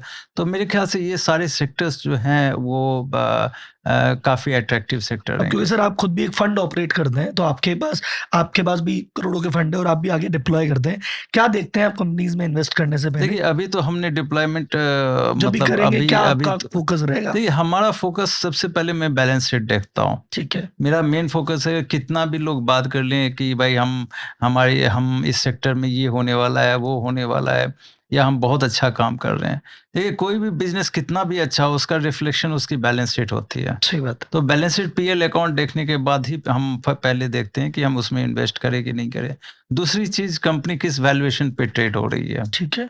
अगर वैल्यूएशन उसका अट्रैक्टिव है तो वो हमारा सेकंड क्राइटेरिया रहता है इन्वेस्टमेंट करने का। थर्ड ऑफ कोर्स प्रमोटर्स को हम देखते हैं कि भाई प्रमोटर्स जो हैं वो वेल्थ क्रिएशन की तरफ ज़्यादा ध्यान दे रहे हैं, बिज़नेस ग्रोथ की तरफ ज़्यादा ध्यान दे रहे हैं कि उनका सेल्फ इंटरेस्ट और सेल्फ मोटिव तो नहीं है। चौथी चीज़ जो हम बहुत इम्पोर्टेंट है वो ये है कि डाइवर्जन ऑफ फंड्स मतलब प्रमोटर जो है उसका फ़ोकस जो है वो कहाँ पे है? वो इसी जो बिज़नेस कर रहा है जहाँ पे उसने इन्वेस्टमेंट लिया हुआ है, वहाँ पे उसका फ़ोकस है कि वो जो है अनरिलेटेड सेक्टर में तो अपने आप को डाइवर्सिफ़ाई करने की कोशिश नहीं कर रहा है। तो हम इन चीज़ों पे भी काफ़ी ज़्यादा ध्यान रखते हैं। ग्रेट। तो इन चीज़ों को ध्यान रखते ही हम डिसाइड करते हैं कि हम इन्वेस्ट करें या ना करें। सर अभी आ रहे हैं अपन रैपिड फायर राउंड पे। लास्ट 7 क्वेश्चन और आपको 2-5 सेकंड में आंसर देना है, तो जो फर्स्ट दिमाग में है वही आंसर देना है। सोचने का टाइम नहीं है आपके पास, ठीक है? ज़्यादा सवाल नहीं, छोटे-छोटे और बड़े हैं, और अभी आपकी वाइफ भी यहाँ पे है तो आप झूठ भी नहीं बोल सकते। हम ट्राई भी कर लेंगे, आपने झूठ सच बोला तो, ठीक है? तो फर्स्ट क्वेश्चन है sir, which is the businessman you like? Startup की बात नहीं है, कोई भी बिज़नेसमैन जिसको आप इंडियन में या वर्ल्ड में लाइक करते हैं कि यार बिज़नेसमैन हो तो ऐसा? बिजनेसमैन में ऑफ कोर्स रतन टाटा जी थे, उनको हम लाइक करते थे, बहुत इंक्लूसिव थे। धीरू भाई अंबानी, जिनको हम काफ़ी ज़्यादा लाइक करते हैं, क्योंकि उन्होंने कैपिटल मार्केट में काफ़ी स्टार्ट ज़्यादा किया। उनका अवेयरनेस क्रिएट किया और काफ़ी मेहनत करके उन्होंने अपनी कंपनी बनाई थी। और तीसरा, अगर इंटरनेशनल लेवल पे देखें तो स्टीव जॉब्स के को हम काफ़ी ज़्यादा लाइक करते हैं, क्योंकि उन्होंने सारी चीज़ों को सिम्प्लीफाइड वर्ज़न में उन्होंने डाला। चीज़ों अगर को कोई भी ऑपरेट किया। मोबाइल एप्पल भी आप उठाएँ, तो आपको कुछ टाइप नहीं करना पड़ता। आप खाली वो जो उसके आइकॉन से आप समझ सकते हैं कि आपको क्या कैसे यूज़ करना है। जो दूसरा, उनकी जो फ़िलॉसफ़ी थी बिज़नेस फ़िलॉसफ़ी पे, that is also very impressive. Nice, great. 3 favourite movie, अगर आप मूवी के फैन हैं तो जो आप रिकमेंड करना चाहें, जो आपकी फेवरेट है? जो मुझे अच्छी लगी और वो थी कॉमेडी मूवी थी, वो थी चुपके चुपके। ग्रेट। जो सेकंड मूवी जो मैंने बहुत लाइक किया, जो मुझे बड़ा इम्पैक्टफुल लगा, वो सत्यकाम था। और तीसरी मूवी जो अ, मुझे अच्छी लगी, तीसरी मूवी कौन-सी है? 2 है यहाँ पे, 2 आगे अभी बढ़ते ध्यान हैं। में आ रहा है 3 बस। फेवरेट बुक्स जो आप रिकमेंड करना चाहें, जिसने आपका लाइफ बदली, ये आप रिकमेंड करना देखिए, चाहें? मैं इतना ज़्यादा बुकिश नहीं हूँ, इतना ज़्यादा पढ़ता नहीं हूँ, लेकिन तब भी एक बुक जो मैं जब बड़ा हो रहा था हुँ, और हुँ। मैं हर हमेशा पढ़ता था, वो तो हिंदी की बुक थी, वो थी प्रेमचंद की। हुँ। तो उससे बहुत ज़्यादा मैं इंस्पायर होता था, प्रेमचंद जी की बुक थी। Favourite food? Favourite food all Indian foods, all Indian foods, nothing specific? Nothing specific. Okay. Favourite pass time? Specially north Indian food I specially north like. Indian. Favourite pass time, free time में क्या करते हैं, vacations और free time में music सुनता हूँ। Music? And last, your favourite travel destination? Travel destination, अभी 12 साल में सिर्फ एसएमई के लिए इतना ट्रैवल किया है, तो वो डेस्टिनेशन कुछ ऐसा नहीं रहा, बट आई लाइक कश्मीर। तो सर अभी हमने आपकी जर्नी समझी, आपकी फ्यूचर सेकंड इनिंग के बारे में बात की, एसएमई की मास्टर क्लास की, आपकी पर्सनल लाइफ को समझा, और ऑडियंस को तो वैल्यू मिलेगी मिलेगी। मुझे पर्सनली बहुत कुछ सीखने को मिला, बहुत कुछ इंस्पायर फील कर रहा हूँ। पूरी टीम हियर मतलब मंत्रमुग्ध बैठी है 2 घंटे से, कोई हिल नहीं रहा है। बस हर 2 मिनट में चेहरे पे एक्सप्रेशन वाओ का आता है। तो this is one of the amazing podcast जो मैंने अब तक किया। तो सर धन्यवाद आपको। Thank you, thank you. मुझे पता है कि ऑडियंस की डिमांड आएगी, तो हम एक बार आपको फिर ज़रूर बुलाएँगे। जी, जी, जी, जी। धन्यवाद। जय हिंद। धन्यवाद।